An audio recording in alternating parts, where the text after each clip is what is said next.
Let us begin by finding a space of comfort, a space that belongs entirely to you tonight.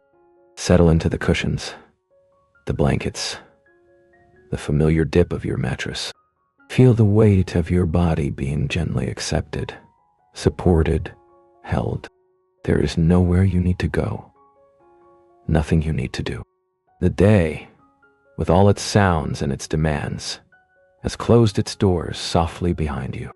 This time now is a transition, a gentle crossing from the realm of light and action into the realm of shadow and restoration. Your breath is the boat on this quiet river. In and out, in and out. There is no need to steer, only to feel the gentle rhythm of the current. Perhaps your mind is still flickering, like the last embers of a fire, sparking with recollections of conversations, lists of tomorrow's tasks, echoes of the day's light. Acknowledge them, these thoughts. See them not as interruptions, but as gentle visitors. Watch them float across the darkening sky of your mind, like clouds, formless and changing, drifting on a slow, imperceptible wind. And with each breath out, let that wind carry them further away until the sky is vast and clear and deeply peaceful. We are going on a journey tonight, but it is not a journey of excitement or adventure in the usual sense. It is not a tale of heroes or of great, thunderous events. It is the very opposite. It is a journey into profound stillness, a journey into a boredom so deep, so ancient, and so complete that it becomes a kind of magic. We are going to a place where nothing happens, where the concept of something happening would be a disturbance, an impossibility. We are traveling to a time before memory, before life, as we know it, drew breath, to the most silent, the most patient continent, ancient Antarctica, but not the Antarctica of ice sheets and penguins, of heroic explorers and howling blizzards. No, a fake cow.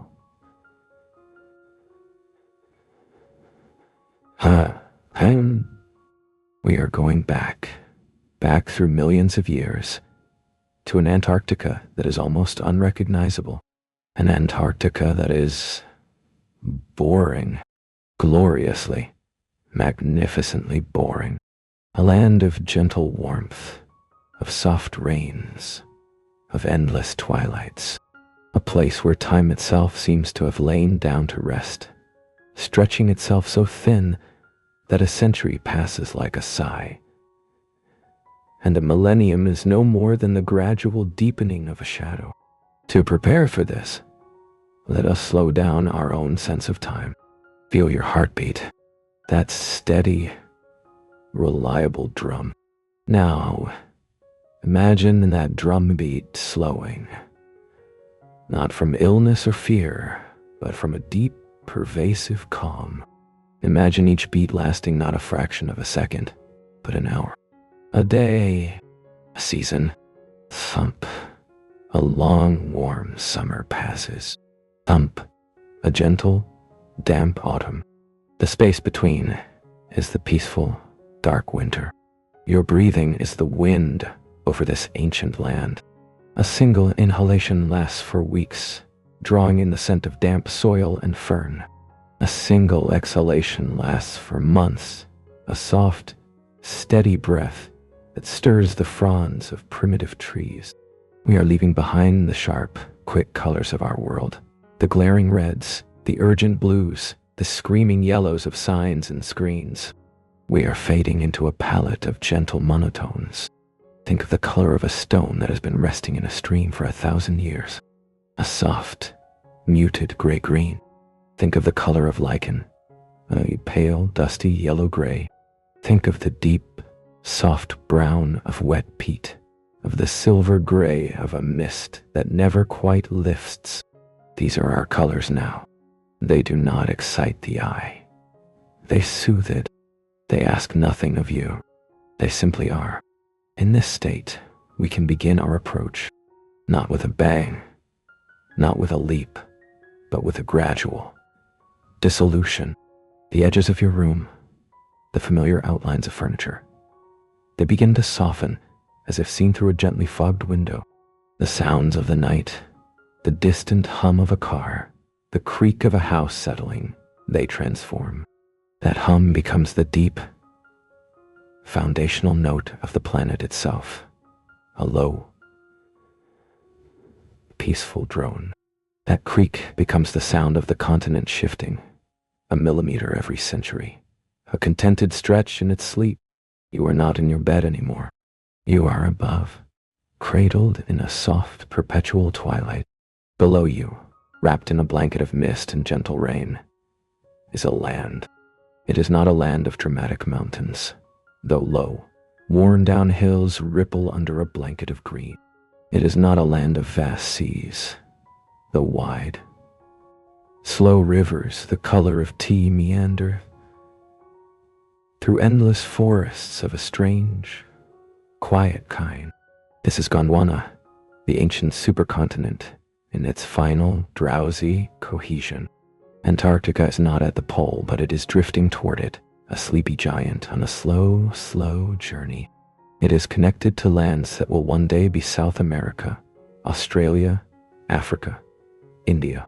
But those are just names from a distant, frantic future. Here, there is only the land, one great, somnolent body. And we are descending now, as slowly as a dust mote settles in a sunbeam that slants through a still room, down through the layer of perpetual, gentle cloud. The air is cool, but not cold, damp, but not wet. It is the air of a late spring afternoon that has decided to linger for a few million years. It smells of growth, but a slow, patient growth. It smells of decay, but a decay that is not an ending, but a soft, continuous returning. It is the smell of time itself, rich and loamy and endless. Your feet, or the feeling where your feet would be, now touch the ground. It is soft, a deep carpet of moss, of fallen leaves from trees that are not oak or pine, but something older, simpler. They are the ancestors of trees. Their leaves are not broad and dramatic, but small, scale-like or fern-like, designed for efficient, quiet living. They do not shout for the sun, they whisper for it. The ground gives way beneath you, a resilient, spongy mattress that has been accumulating for ages. This is the floor of the silent world. Look around, with a gaze that is in no hurry. The light is dim, filtered through the high, permanent canopy and the ever-present mist. It is a greenish-gray light, without sharp shadows. Everything is blurred at the edges. A few feet away, the trunk of one of those ancient trees rises. Its bark is not rough and fissured, but smoother, almost patterned, in shades of umber and soft charcoal. It is not a towering giant. It is of a modest, patient height. You place a hand upon it. It is cool. There is no vibration of life, no sap rushing up in a joyful surge. There is only a slow, slow pulse, so gradual you can only sense it by not trying to sense it at all. It is the pulse of growth measured in millimeters per year. A ring in its trunk will tell the story of 10,000 seasons of gentle rain and mild temperatures. This is our setting. This is where our non-story will unfold. A story without plot. A story where the main character is time, and the supporting actors are rock, water, air, and the simplest, most patient forms of life. There is no villain, unless it is stasis itself, and stasis is not an enemy here, but a beloved friend, a deep and comforting embrace. So let us simply be here. Let us sit, or lie, upon this soft, mossy bank, by the side of one of those wide, slow, tea-colored rivers. The water makes no sound as it moves. It is too slow for babbling, too deep for trickling. It is a silent amber ribbon, carrying specks of pollen and flecks of peat from one uneventful place to another. On its surface, a fallen leaf, shaped like a tiny feather, turns in an imperceptible current.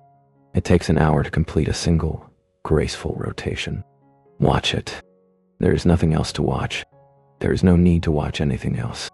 Its slow dance is the only event in the world, and it is enough. This is the boredom of ancient Antarctica. A boredom so profound it becomes a meditation. A state where the mind, stripped of all stimulus, of all narrative, of all need to react, finally rests. It begins to tune itself to a different frequency, the frequency of moss absorbing moisture, the frequency of a tree adding a single microscopic layer of wood, the frequency of a continent drifting at the speed a fingernail grows toward its icy destiny. Above, the sky is not blue. It is a blanket of pearlescent gray. Clouds do not race. They amble. They merge and separate with the languid grace of dancers in a dream. It will not rain today. Or perhaps it will. The distinction is meaningless. A mist will rise from the river, a gentle exhalation that will kiss the moss and be done. The light will not fade to darkness, but will deepen from afternoon gray to twilight gray. A shift so subtle you only notice it in retrospect, like the gradual silvering of a hair. In this endless, gentle afternoon, let your hearing stretch out. There is no bird song, no insect chirp. The first birds are millions of years in the future, a frantic, chattering idea yet. The insects are small, primitive things, hiding in the leaf litter. Their lives so quiet, they are mere whispers in the compost. What you hear is nothing, but listen deeper. That nothing has layers. There's the sound of your own breath, which has become the sound of the wind. A soft, continuous exhalation through a million fern fronds. There is the sound of your own heartbeat, which has become the sound of the earth. A deep, slow, resonant thrum felt through the ground, not heard with the ear. This is the engagement, not with a story, but with absence, not with action, but with presence, the most immense presence imaginable. A whole continent, a whole world, suspended in a moment of profound peace, long before the stress of ice ages, the terror of predators, the clever chaos of humanity. You are here at the world's nap time, and you are invited to rest with it. Let us drift along the riverbank now, not walking, for walking implies a destination, but floating, a consciousness unmoored, observing without seeking. The river bends, a curve that took 10,000 years to form. On the inside of the bend, a bank of silt has built up, a smooth, wet slope, the color of cinnamon. On it, nothing grows. It is too new, too temporary. It will be here for a century or two before the river, in its infinite leisure, decides to claim it back. On the opposite bank, the forest is a little denser. You see the fallen trunks of trees that succumbed not to storm or fire, but to simple, gradual decay. They are not shattered, but reclining, like sleeping giants returning to the earth from which they came. They are covered in a velvet coat of moss and a lacework of delicate white fungi. The process of their return is a silent, slow-motion celebration. It is not a death. It is a sinking back, a yielding. There is no tragedy in it, only the deep, quiet rightness of a return. A droplet of moisture gathers at the tip of a fern frond.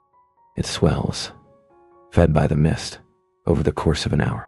It holds the whole dim gray world in its perfect, curved mirror. It holds the forest, the sky, the silent water. And then, when it is full to bursting, when it can no longer contain the weight of the world, it falls. It does not plop. It detaches and slides down the length of the frond in a silent silver streak, joining the dampness below. This is the great event, the droplet's journey. Watch it again. There will be another, and another. Each one a lifetime.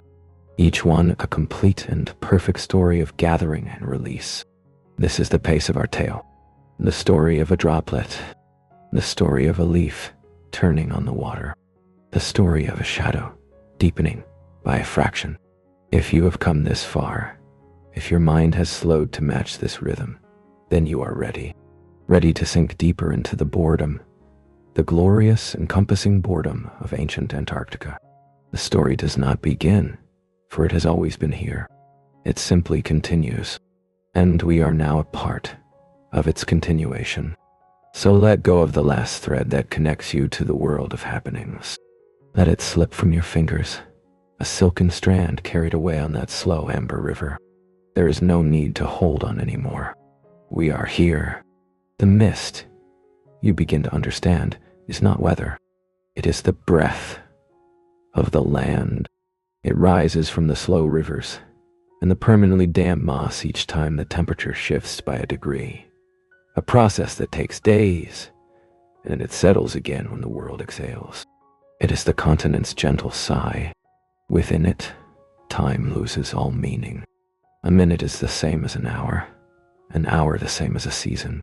The sun, a pale, diluted coin behind the perpetual cloud blanket, does not march across the sky. It languidly drifts from one soft edge of the gray dome to the other, its journey so unhurried it seems almost reluctant. You notice movement, but it is movement so slow it registers not as motion, but as a change in state. A cluster of liverworts on the north side of a rock, the side that receives the faintest fraction more of the diffused light, is ever so slightly greener, ever so slightly more abundant than the same cluster on the rock's south side. This difference is not the work of a week, but of centuries. The north side colony is winning a war fought over millennia, a war of infinitesimal advantages, of one extra spore every 50 years. It is a silent, verdant conquest, utterly devoid of malice or triumph. It simply is. The river, your silent companion, is a philosopher. It thinks in epochs. Its course is a meandering meditation on gravity and sediment. Each loop and oxbow is a completed thought, a sentence written in mud and water that took 100,000 years to compose. Right now, it is contemplating a new idea. A slight accumulation of pebbles at a certain bend has introduced a new variable. The river is considering it. It will spend the next several thousand years mulling it over, running its watery mind over the pebbles, testing the notion of a new direction. There is no rush to conclusion. All possibilities are entertained with infinite patience. Beneath your feet, in the deep, peaty soil, another world exists in even deeper slow motion. Fungi, in vast networks finer than spider silk, weave through the darkness. They are the subterranean nervous system of the quiet continent, feeling out the roots of the simple trees, exchanging nutrients for sugars in a bargain struck over decades. A single fungal thread might live for 1,000 years, extending itself a centimeter at a time, a blind, patient seeker in the eternal damp, dark. Its consciousness, if it can be called that, is one of pure, persistent touch. It feels the shape of a root, the moisture of a rock, the presence of a decaying log, and it responds not with a signal, but with a growth direction, a decision made over a century. The air, always cool and damp, carries scents so faint they are memories of smells. The scent of wet stone that has been wet for 1,000,000 years. The scent of chlorophyll, but a quiet, ancient chlorophyll. Not the bright, grassy smell of a meadow, but the deep, somber green smell of a forest that has forgotten how to flower. And, underneath it all, the scent of age, not decay, but permanence. The smell of time that has settled, like dust in a sunless room. A fine, soft mineral scent. You become aware of the life that is here, not by seeing it dart or hearing it call, but by perceiving its imprint on the stillness. A small millipede-like creature, armored in segments of muted brown, moves across the forest floor. Its movement is not a scurrying, but a deliberate, wave-like procession of countless legs. It is in no hurry. Its entire world is this log, this patch of moss. It might spend its whole life, a life that lasts a year or 10 years, who can tell, traversing this one small clearing. It is a pilgrim on an endless, circular pilgrimage, and every leaf fragment is a shrine.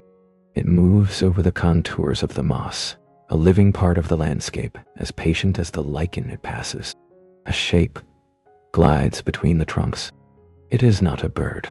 It is a pterosaur, but not a giant of the skies. Here, in this gentle land, evolution has opted for modest, efficient forms. It is about the size of a seagull, but with a long pointed tail and a head crested with a soft, leathery comb. Its wings are membranes stretched over elongated finger bones, and it flies without a single wing beat. It rides the slow, rising thermals from the sun-warmed river, circling for hours on end. Its flight is not a hunt. It is a meditation. It is simply being aloft, a dark, graceful shape against the gray, turning in a silent, endless ballet. Its shadow passes over you, a fleeting coolness that comes and goes like a slow blink. This is the symphony of ancient Antarctica, a symphony in one movement, titled Lento Eterno, eternal slow. The conductor's baton rises and falls with the geological rhythms of the planet. The string section is the sigh of the wind through the fern fronds. The woodwinds are the rare, soft calls of small, hidden creatures. Sounds so sparse they are like single notes placed hours apart. The percussion is the occasional, distant sound of a rock splitting from frost, a crack that echoes once and is swallowed by the silence for 100 years. The rest is silence, a rich, profound silence that is the music's true substance. Day and night are not the dramatic opposites we know. Here, they are different shades of gloom. The day is a gray luminescence. The night is a gray velvety darkness, punctuated not by stars, but by a continuous low cloud cover that glows faintly with some hidden, reflected light from a moon forever hidden. The temperature drops a few degrees. The mist thickens from a veil to a blanket. The droplets on the fern fronds grow heavier, colder. This is the only change, a deepening of the quiet, a firm closing of the world's eyes. And in this endless, gentle cycle, you feel your own thoughts beginning to mirror the landscape. The sharp, jagged edges of worry soften. The bright, frantic colors of memory fade to pastel, then to monochrome. The internal monologue, that constant companion, begins to slow its pace. Its sentences stretch out. Words are replaced by feelings. Feelings by impressions. Impressions by a simple, wordless awareness. You are not thinking about the river. You are being with the river.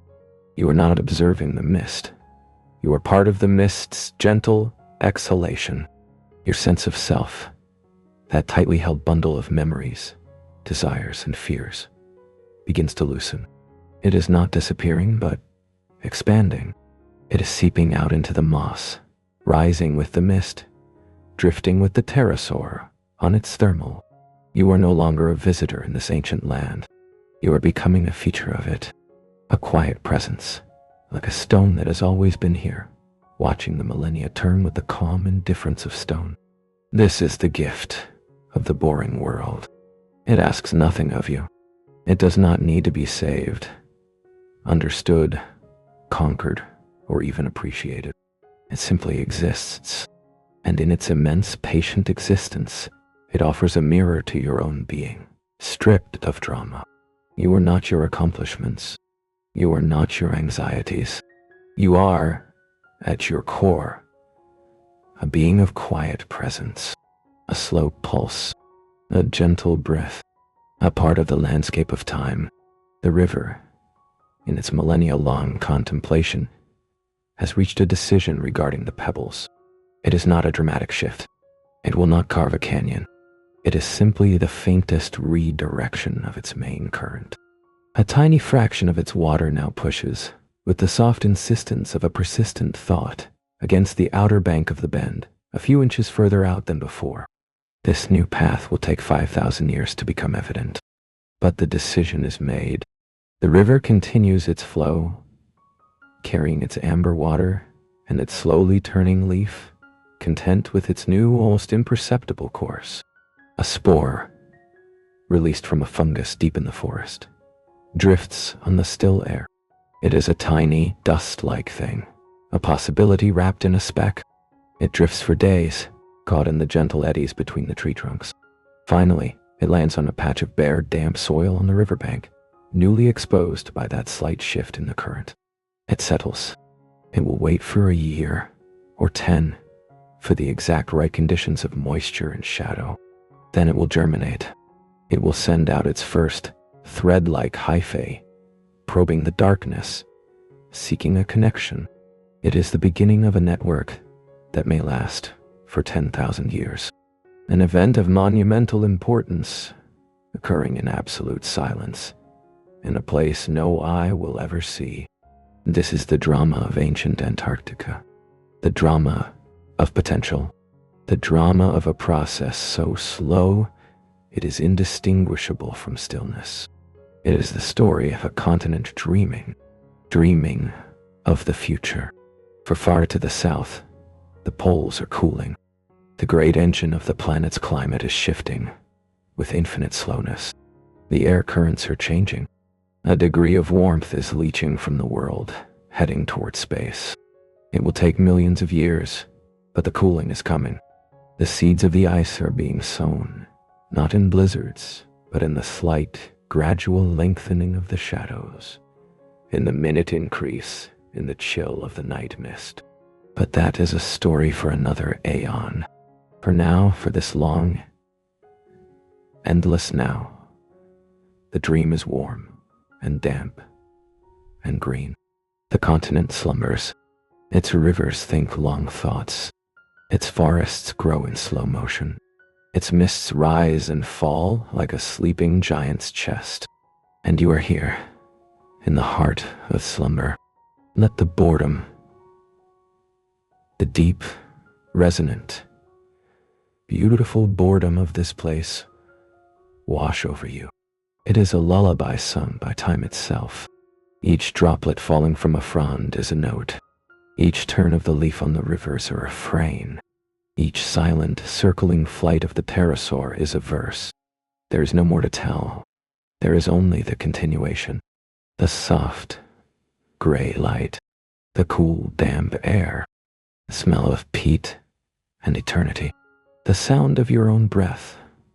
Which is the wind? Which is the mist? Which is the sigh of the ancient, quiet earth? So rest here, on the moss, by the slow river, under the pearlescent sky. Let the continent's dream become your dream. Let its profound patience become your peace. Let its endless, boring, beautiful now stretch out before you, and within you, a sanctuary of stillness that has waited 100 million years for you to arrive. And as you drift, remember, nothing is happening. And that is everything. The leaf continues its turn on the amber water. A full rotation is a day, a month, a season. Its journey is not toward the sea, for the sea is a distant, languid concept, a flat gray line at the edge of perception. Its journey is simply to turn, to be carried, to exist within the current. It is a perfectly sufficient existence. A beetle, small and carapaced in dull bronze, has made a home upon it.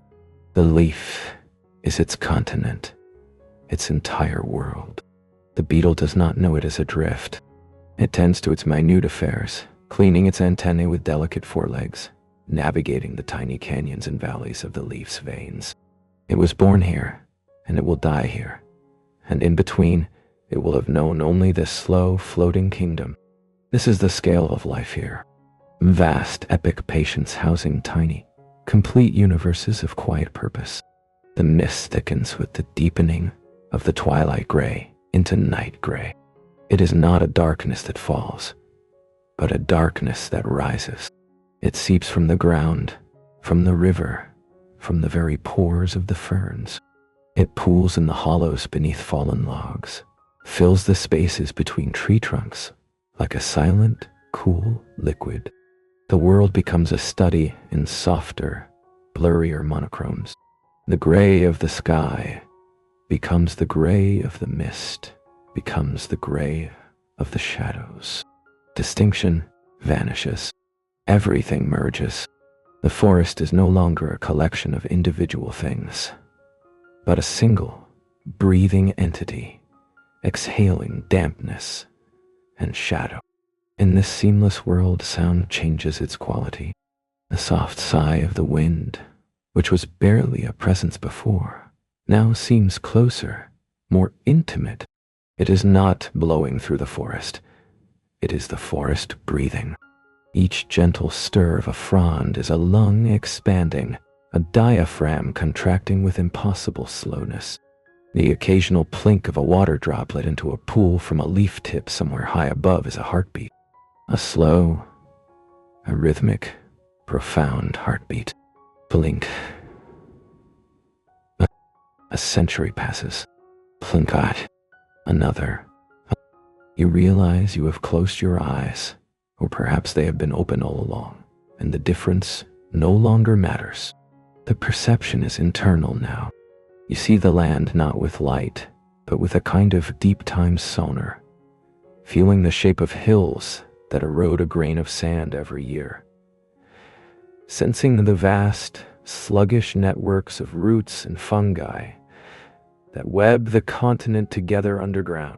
This mycelial network is the land's true consciousness.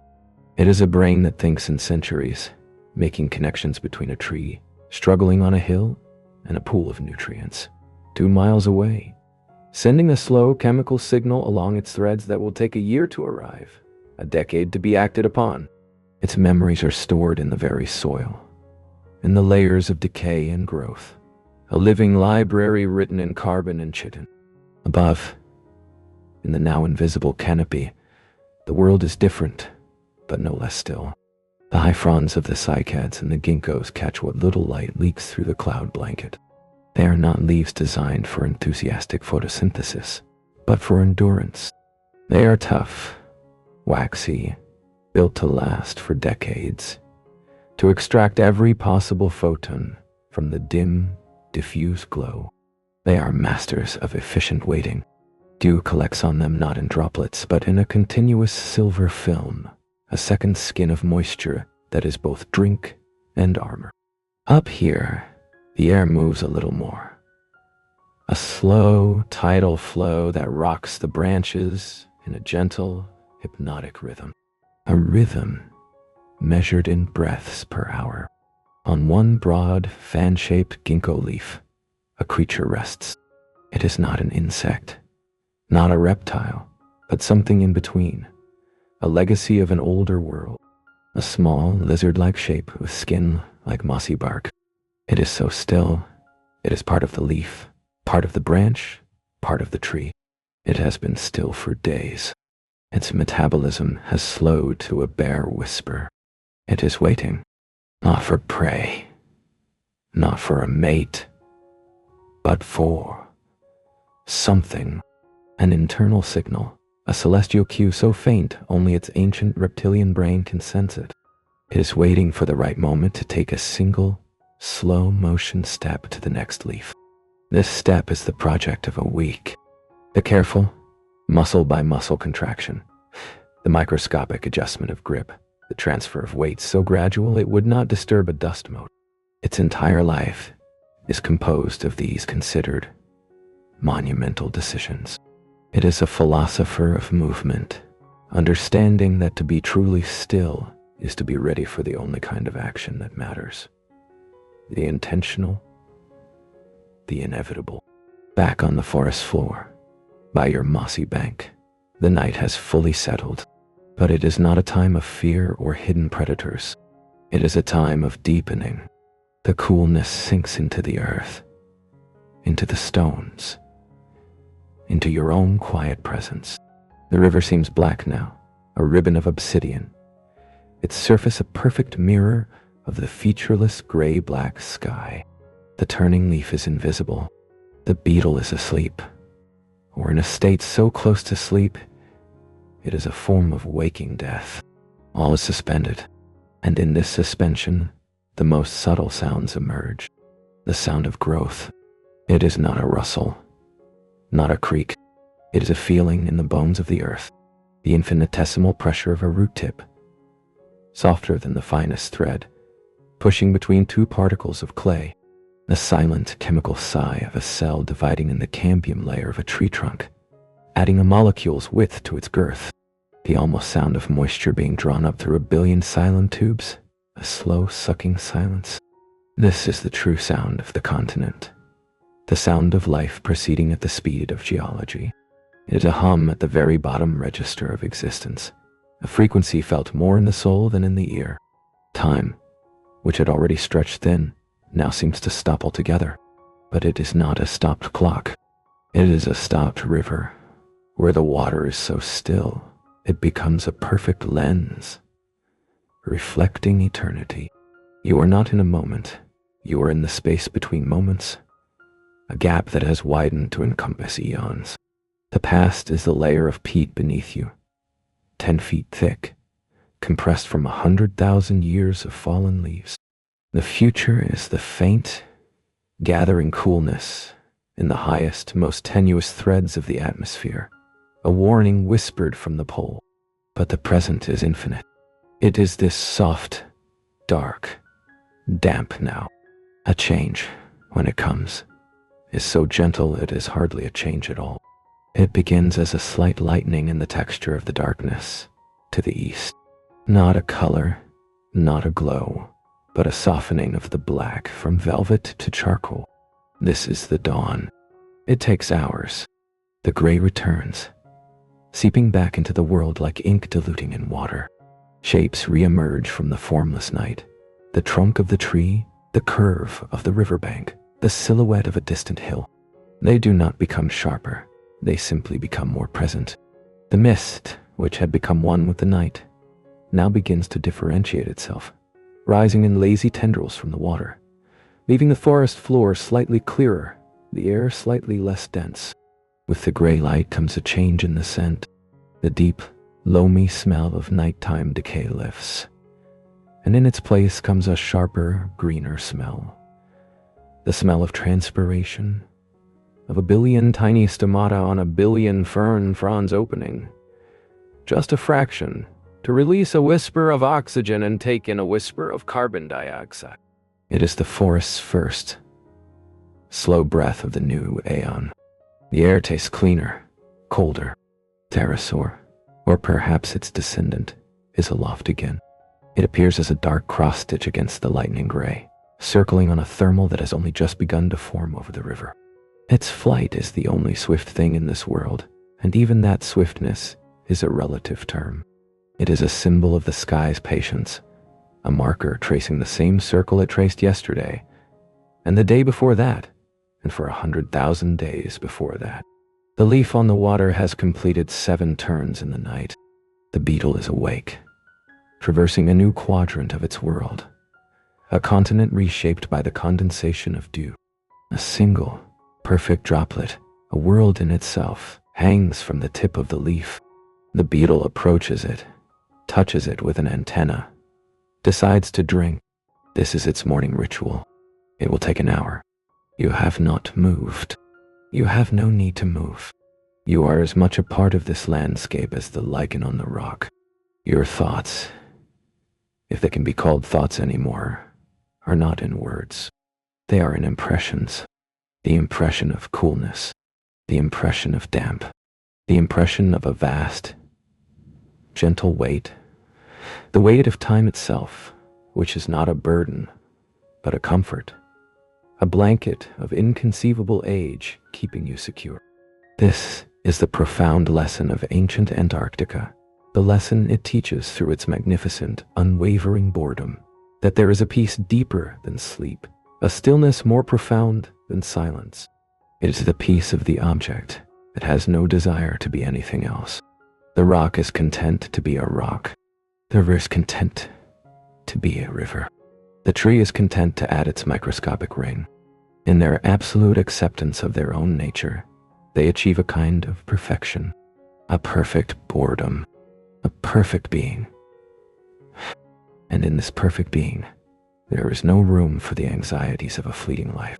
The worry about yesterday dissolves into the peat, becoming food for fungi.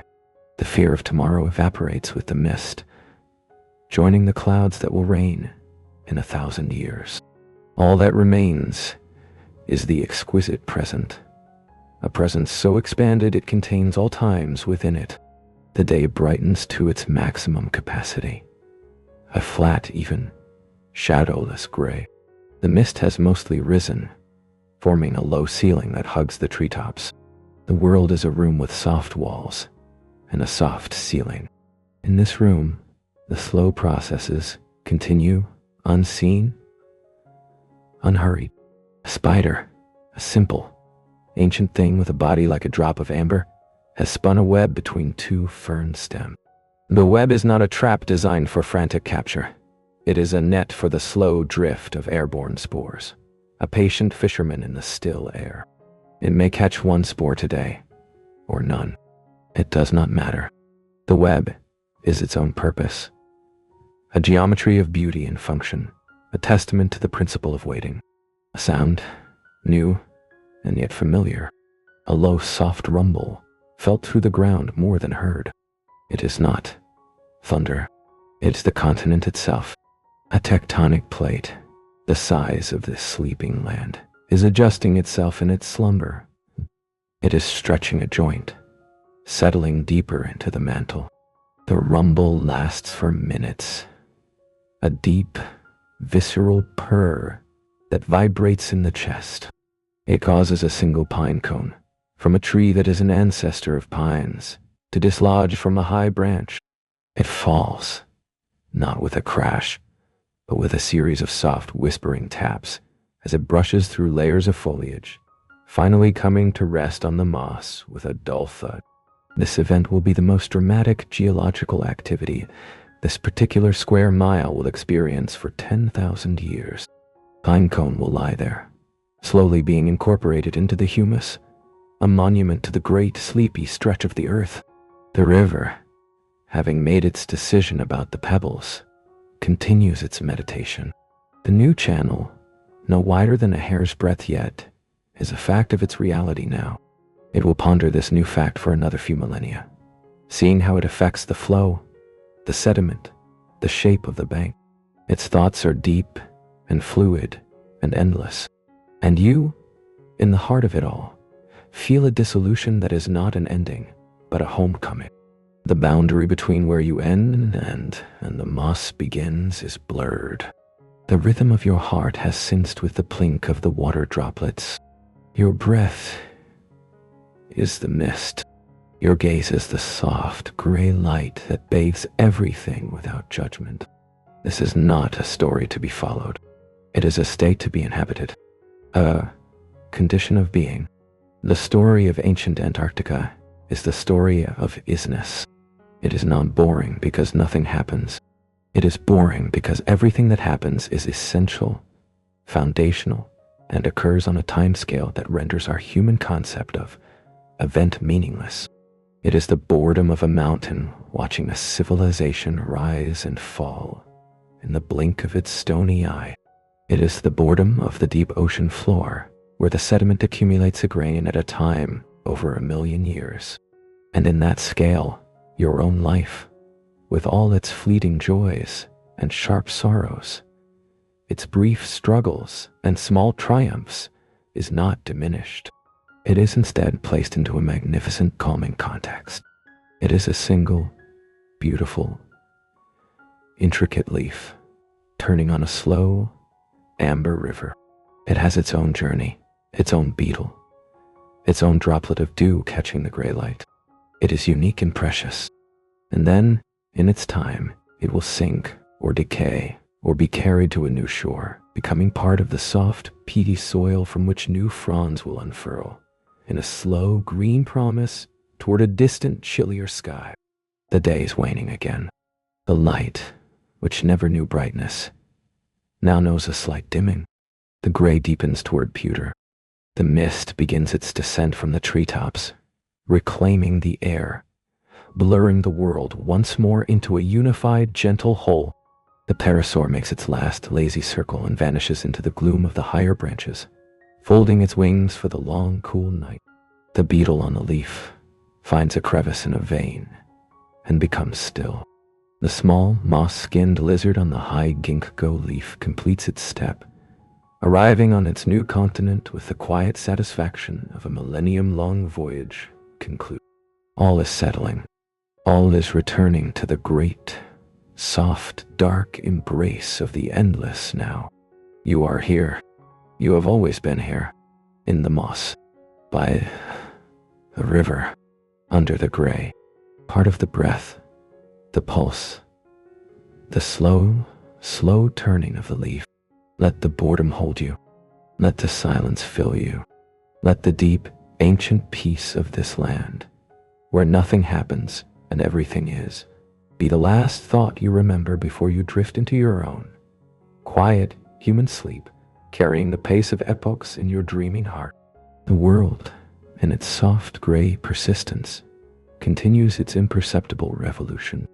The leaf, having served as a continent for its beetle, now succumbs to the slow hydrolysis of the amber water.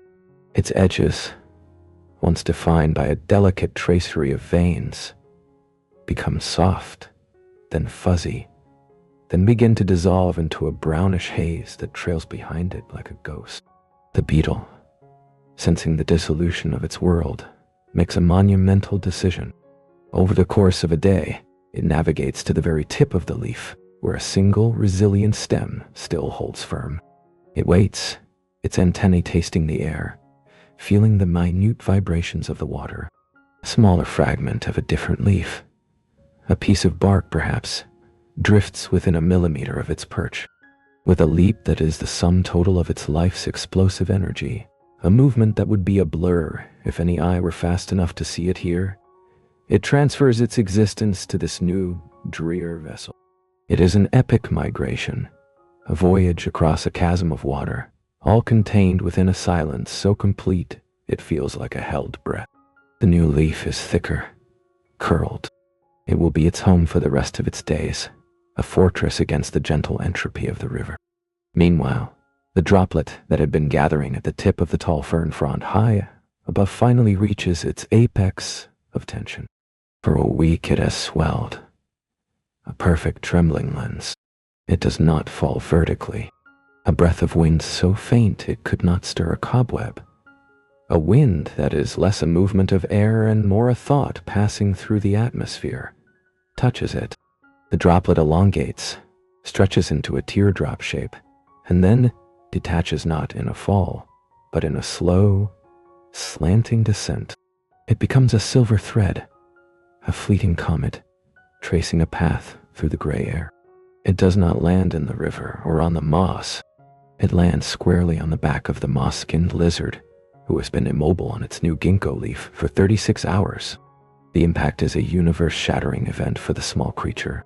A shock of cold, a sudden weight. Its ancient reflexes fire, not in a jerk, but in a slow, deliberate uncoiling. One leg lifts, then another. It shifts its weight, a movement that takes 10 minutes. The droplet, now broken, spreads across its knobbly, camouflaged skin, seeping into the crevices, providing a drink absorbed directly through its hide. The lizard had not been thirsty, but it accepts the gift of the sky with the same passive grace with which it accepts everything. The moisture is now part of it. The sky has touched the earth via this living patient intermediary.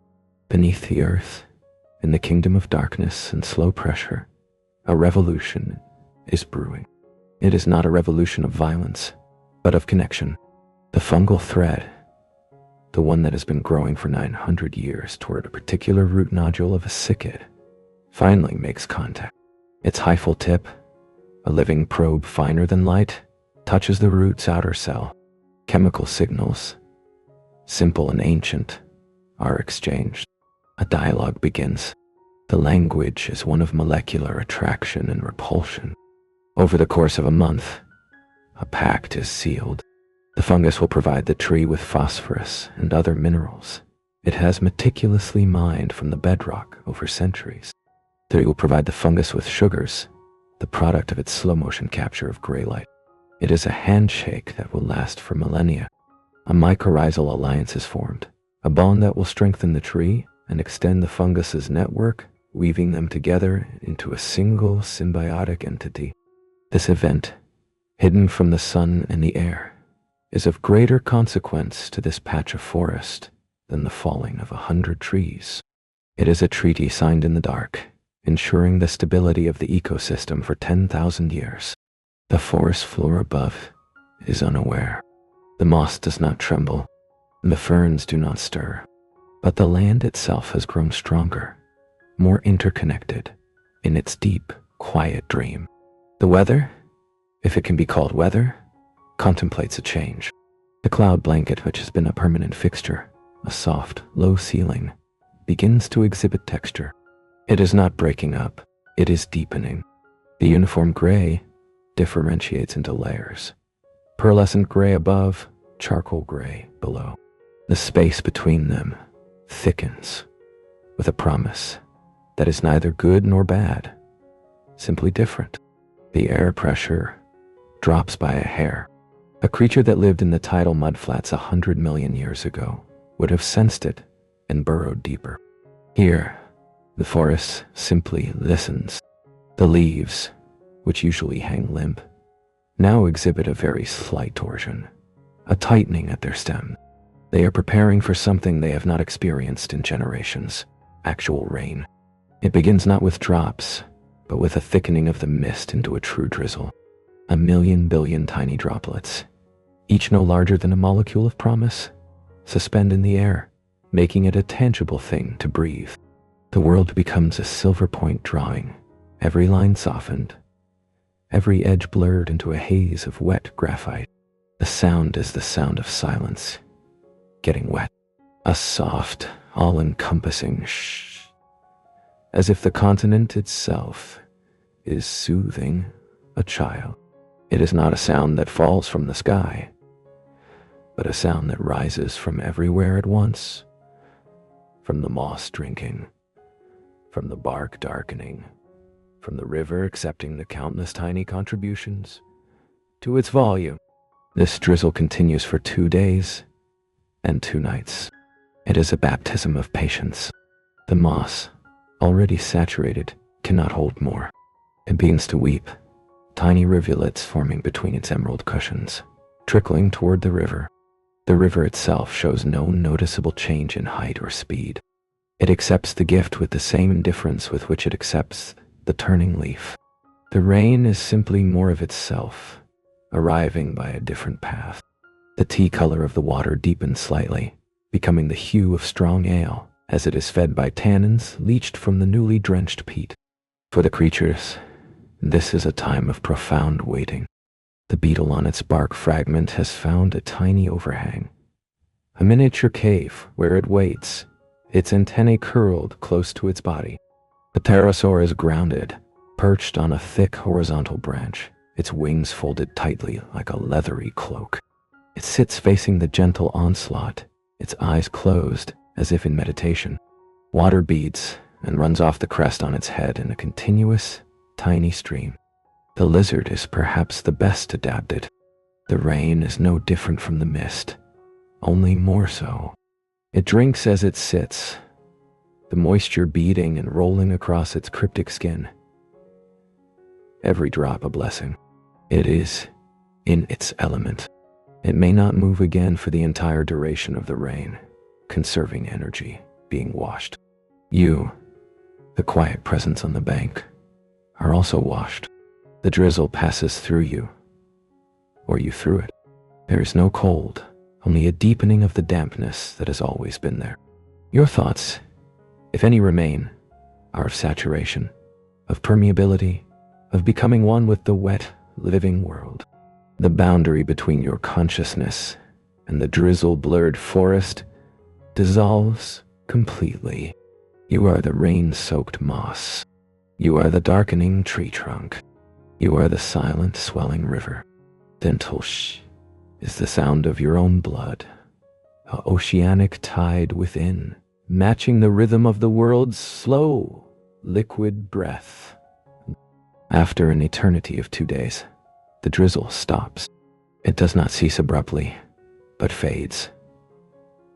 The way a scent fades from a room, the airborne droplets slowly settle, gravitating toward leaves and bark and soil.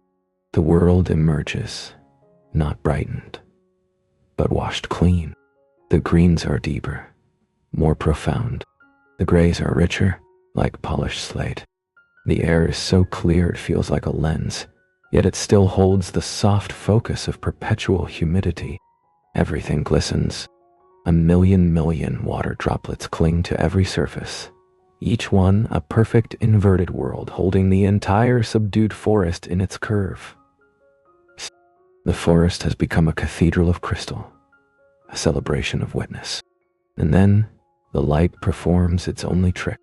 For perhaps 10 minutes, the cloud blanket thins over a particular area to the west.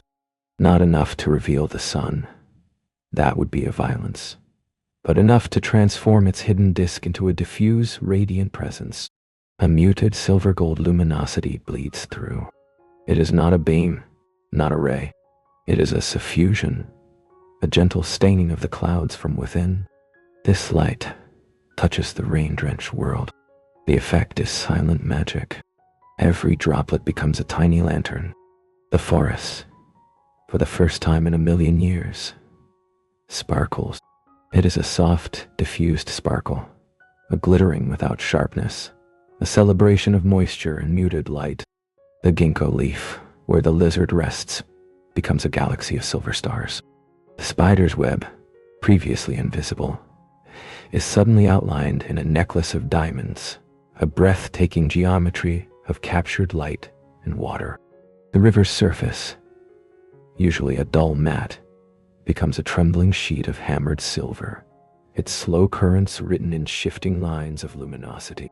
It is breathtakingly beautiful, and it is beautiful precisely because it is so rare, so fleeting, and so utterly silent. The continent holds its breath. The pterosaur opens one eye, its dark iris reflecting the silver world. The beetle ventures to the edge of its bark, its shell glistening like a jewel. This is the great event, the climax of the boring Anat. Not a storm, not a quake, but a softening of the light after a long, gentle rain. It is a moment of such serene, understated beauty that it seems to summarize the entire purpose of this land. To wait with infinite patience for the occasional, perfect moment of quiet glory. And as quickly as it came, it fades. The clouds thicken again, knitting their gray wool over the luminous source. Droplets lose their inner fire, returning to simple, clear water. The sparkle extinguishes, leaving behind only the clean, wet world. But the memory of it is etched into the very air, afterglow on the retina of the land itself. It will be remembered in the growth rings of the trees, a slightly wider band from that season of good water and gentle light. It will be remembered in the folklore of the beetle, passed down not through stories, but through instinct, a sense that the world can, on rare occasions, become a palace of diamonds. The days and nights resume their seamless procession, but something has shifted, infinitesimally. The rain has washed nutrients from the canopy down to the forest floor. The fungal networks hum with new activity, transporting this sudden bounty. A patch of moss on a north-facing rock, previously struggling, now receives a trickle of enriched water from above. It will flourish, covering the rock in a thick emerald velvet within a century. The river, fed by the 2-day drizzle, has imperceptibly increased its sculpting of the new channel near the pebbles. The channel is now the width of a fingernail. Progress. Seasons here are not winter, spring, summer, fall. They are wet and less wet. The less wet season now approaches. The drizzles become less frequent. The mist lies lower, clinging to the river by day, rising only a little at noon. The air grows cooler, a noticeable drop of 2 degrees that lasts for what would be, in our time, several thousand years. This is the hint, the first, faint whisper of the future. This cooling is local, cyclical, but it is also part of the larger, unimaginably slow descent into the ice ages to come. The forest does not fear it. It adapts, as it has always adapted, by slowing down even further. Growth rates diminish. The lizard enters a state of torpor so deep it is almost indistinguishable from death. Its heartbeat slows to 1 beat per hour. It is a stone with a hidden tiny fire. Years turn into decades, centuries, millennia. You witness them not as a sequence, but as a gradual blending, like colors on a spinning disk.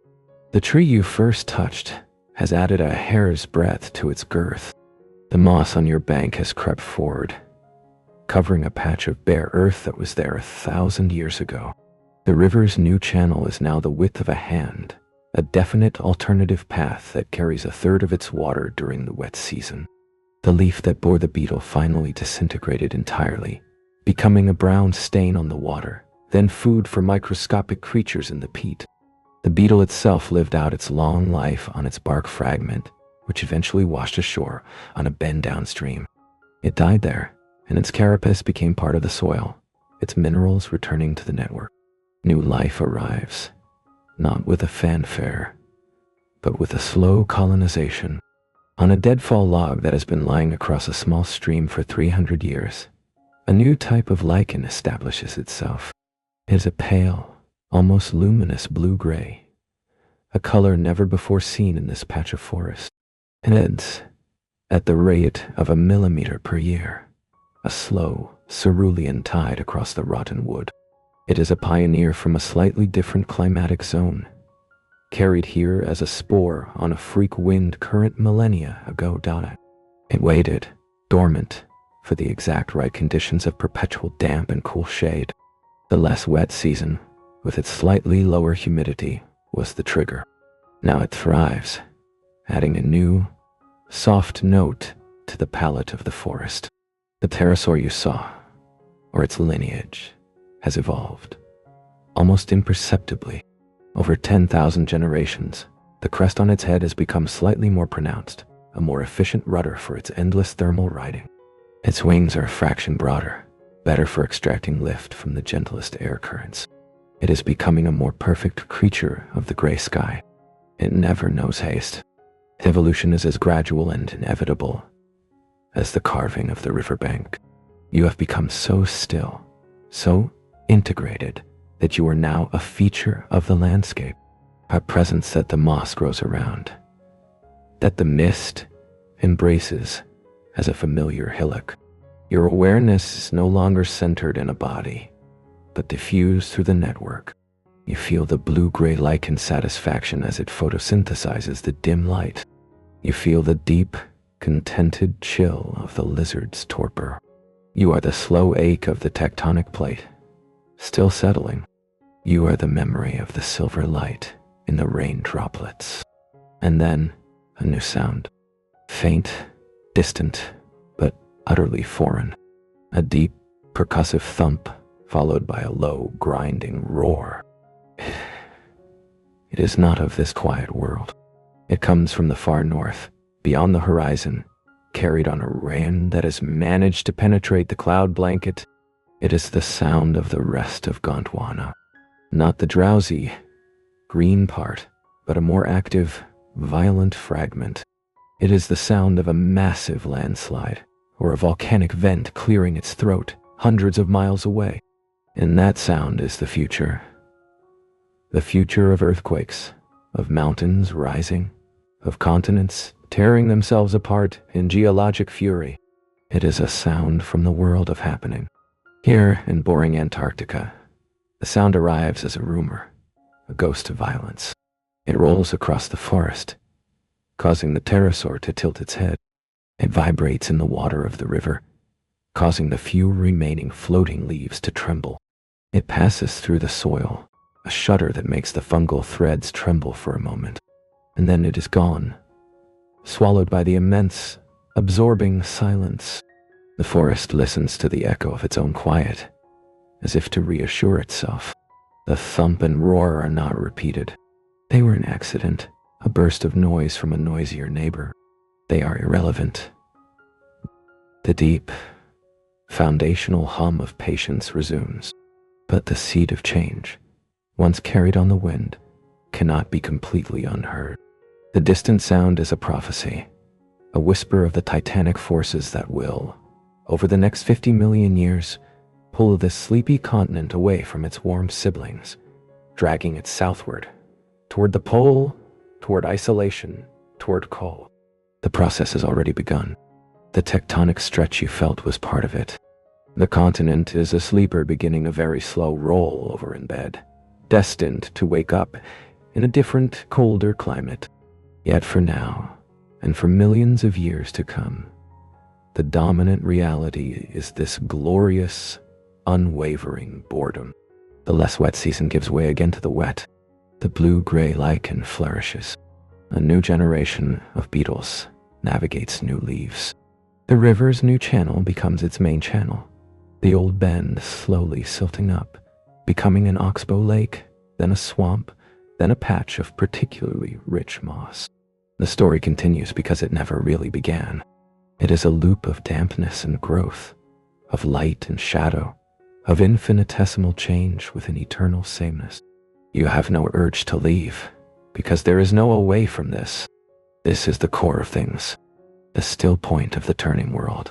Before the frenzy of feathers and fur, before the roar of the predator and the flight of the prey, before the clever, anxious brain of the ape, there was this deep, green, quiet peace. And this is not a prelude to something more exciting. It is the main event, stretched over 100 million years. The excitement of the future, the ice, the penguins, the explorers, is merely a fleeting, frantic footnote to this long,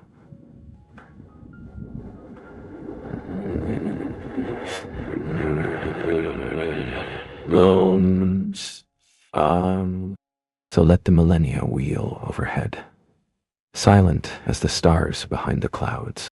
Let the continent drift at its glacial pace. Let the moss grow thick over your quiet presence. You are part of the bedrock now, part of a story that isn't a story, but a state of being, the ultimate sleep story, where the dreamer is the land itself, and the dream is of perfect, boring, beautiful peace. And in that dream, you are finally completely at rest. The breath of the mist is your breath. The pulse of the deep earth is your pulse. The turning of the leaf is the turning of your own quiet thoughts, slowing, until they stop altogether. And there is only the serene, boundless nothing. That is nothing. That is everything. The peace, so deep it has become the very fabric of existence, is not a static thing. It is a dynamic equilibrium, a dance of such slowness that its movements are the landscape itself. The Oxbow Lake, birthed from the river's ancient indecision, is now a perfect circle of still black water. Its surface is a pane of obsidian glass, reflecting the perpetual gray ceiling without a ripple. For centuries, it simply existed, a mirror for the clouds. Then, one wet season, a spore from a new kind of plant, a simple, floating fern with leaves like green coins, finds its way into the sheltered water. It is a pioneer. It does not rush to cover the surface.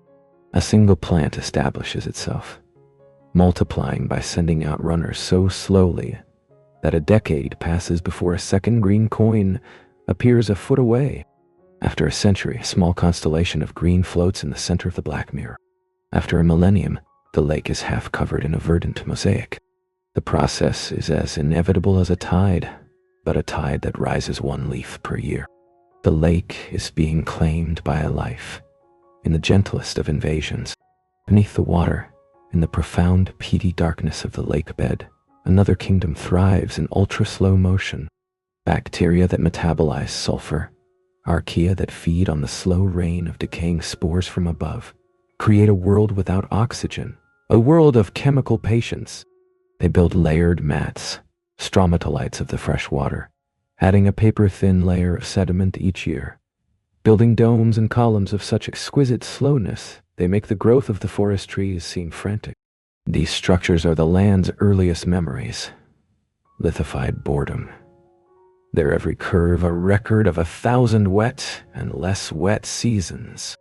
A fracture in one dome, caused by the subtle settling of the earth 2,000 years ago, is only now being filled in by a new, infinitesimal deposition of iron and silica, a geological scar healing at the pace of a growing crystal.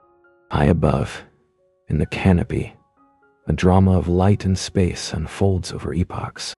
Two cycads, their trunks like pineapples carved from stone, have grown for 10,000 years side by side, their crowns intermingling.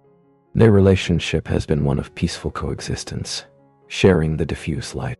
But a shift, imperceptible year to year, has occurred. The cycad to the south, by a chance genetic lottery, has developed fronds that are a fraction broader, a shade more efficient at harvesting the gray photons. Over 5 centuries, this microscopic advantage has compounded. The southern cycad now casts a slightly deeper shadow on its northern neighbor. The northern cycad, in response, does not fight. It adapts. Over the next 5 centuries, it directs its growth ever so slightly to the east, where a gap in the canopy, created by a fallen tree 800 years ago, allows a marginally brighter patch of gray light to penetrate.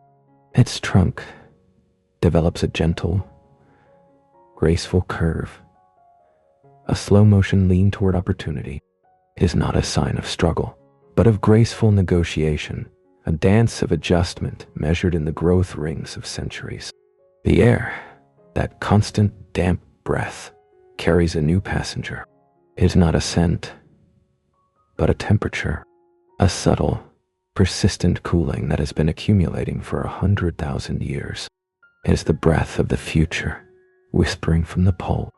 The less wet seasons are becoming longer, slightly more pronounced.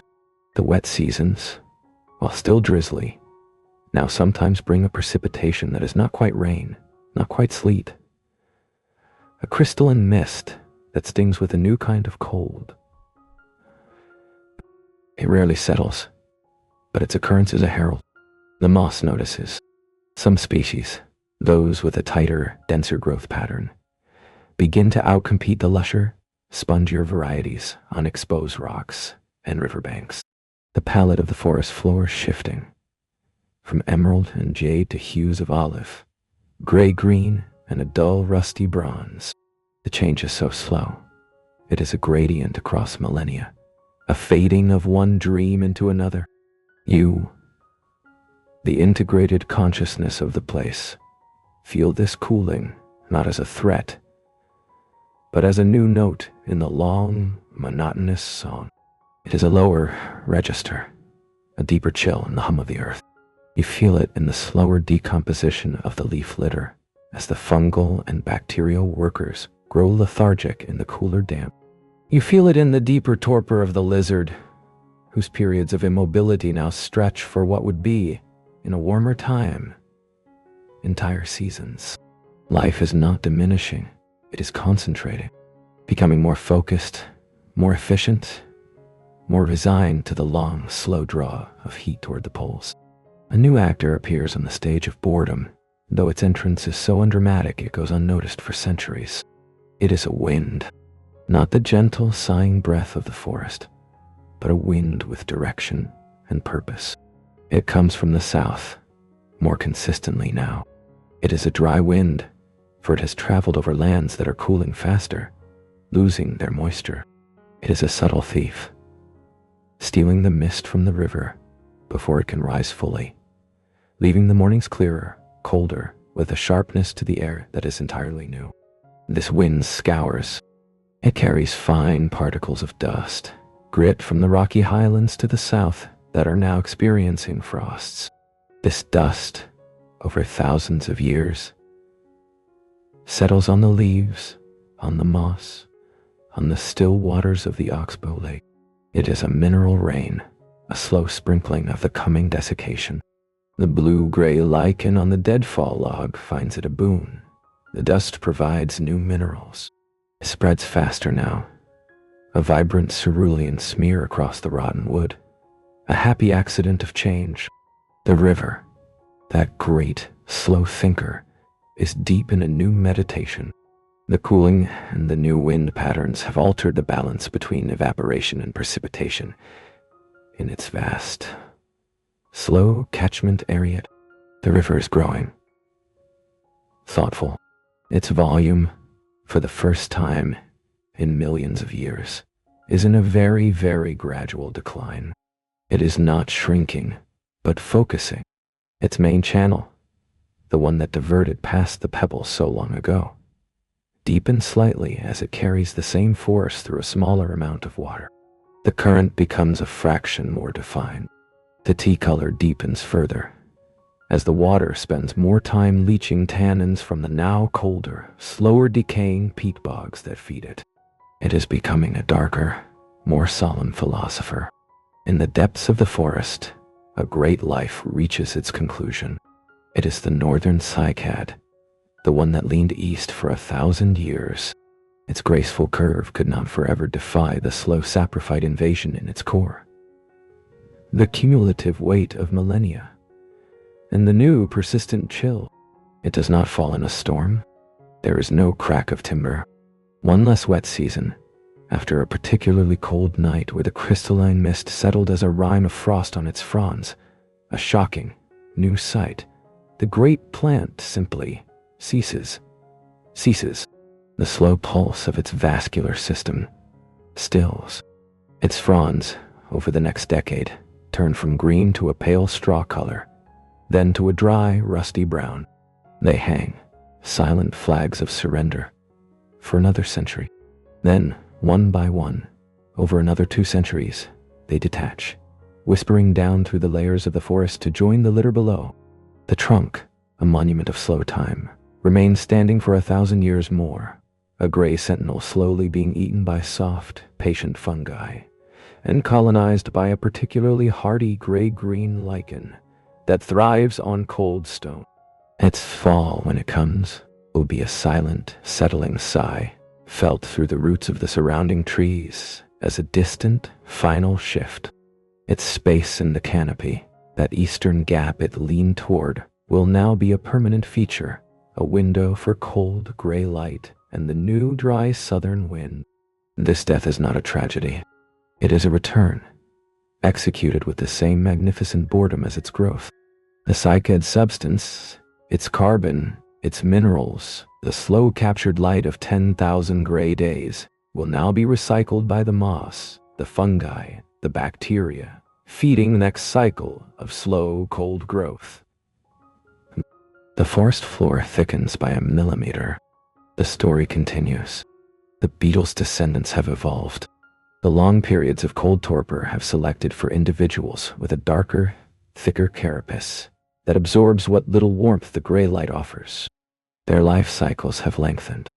Where once a generation lasted a year, now a beetle might live for 5, spending 3 of them in a state of near suspended animation beneath the bark of a tree or deep in a moss bed. Their world has shrunk further, their journeys contracted. They are becoming specialists in extreme patience, creatures of the microclimate, the tiny pocket of still air under a stone that is a fraction of a degree warmer than the surrounding forest. And you, the consciousness of the land, the boundless, damp, green peace, is giving way to a different kind of peace. A spare, cold, mineral peace. The dream is changing. The lush, vegetative dream of the Eocene is fading into the colder, clearer dream of the Oligocene. The boredom remains, but its texture alters. It's less soft, more sharp, less green, more gray and brown. The silence is no longer muffled by thick, wet air. It is a sharper, thinner silence, carried on the dry wind. Yet within this grand, glacial transition, the small, perfect moments persist. A morning, after a night of that crystalline mist, reveals a wonder. The world is coated in a fur of white. Not snow, not yet, but hoarfrost. Every fern frond, every twig, every blade of moss is outlined in a glittering, intricate rime of ice crystals. It is the silver sparkle of the rain droplet magnified 1,000,000 times, transformed from liquid to crystal. The forest is a frozen cathedral, breathtakingly beautiful and terribly fragile. As the gray light strengthens, the frost does not melt so much as sublimate, vanishing directly into the dry air without becoming water. Leaving the world dampened? Not at all. It is a ghost of cold, a preview of the ice to come, here for a few hours, and then gone, leaving only the memory of its dazzling, silent geometry. The pterosaur lineage faces a challenge. The dry, cooler air is less conducive to the rising thermals it depends on. Its flights become shorter, more laborious. Over thousands of generations, a new strategy emerges. They begin to use the southern wind, not to rise, but to glide. They become masters of the directed glide, launching from high perches and sailing on the steady, cold current, covering great distances with minimal effort to find the last best patches of insect life or sheltered roosts. Their crests diminish. Their wings become longer, narrower, more efficient for soaring. They are adapting, their evolution a direct, slow-motion response to the changing breath of the continent. The story is no longer just one of waiting. It is a story of waiting while changing. The ultimate lesson of this ancient, boring Antarctica is not just stillness, but resilience. The resilience to accept change so slow, it is almost impossible to perceive. To incorporate it into your very being without panic, without struggle, simply by being patient enough to adjust. Molecule by molecule, generation by generation, over spans of time that dwarf mountain. The river, in its deepening channel, now carries a new kind of passenger. Tiny, sharp grains of ice. Not floating ice, but grit from glacial grinding happening far to the south, in the highlands that are now truly cold. These grains are the teeth of the future, scraping at the riverbed, helping to carve its path a little faster. They are a message, written in mineral, from the ice that is gathering its strength. And still, the profound foundational boredom holds. The frost comes and goes. The wind blows with a new tone. The trees grow slower, die differently. The river thinks darker thoughts. But the essential rhythm, the slow turn of the leaf, the patient growth of the moss, the deep, silent exchange in the fungal networks persists. It is being simplified, stripped back to its essentials, but it persists. The continent is not dying. It is transitioning into a new form of slumber. A colder, harder, quieter sleep. You feel this transition in your own expanded being. The warm, damp, green consciousness is receding, like a tide going out over 1,000,000 years. In its place is a clearer, sharper awareness, a consciousness of crystal and wind, of patience hardened into endurance. You are becoming the frost on the fern. You are becoming the grit in the river. You are becoming the long, slow glide of the pterosaur on the cold wind. The story is the same, because it is always the story of the land and its pace. Only the adjectives are slowly changing. And so, under the ever-present gray sky, which now seems higher, colder, and more empty, the long, boring, beautiful dream continues. It is a dream of incremental surrender to the ice, a letting go so slow it is a form of embrace. There is no fear in it, only the immense calm acceptance of a continent that has all the time in the world to become something new. And in that acceptance, in that slow motion transformation, there is a peace deeper than any simple, warm stagnation could ever provide. It is the peace of a river changing its course, not in a flood, but grain by grain over eons. It is the ultimate sleep story, where even the dream of warmth is allowed to fade, with infinite grace, into the dream of ice. The dry southern wind has settled into a rhythm as ancient and predictable as the vanished sigh of the warmer forests. It is a breath with purpose now, a sculptor of dust and distributor of chill.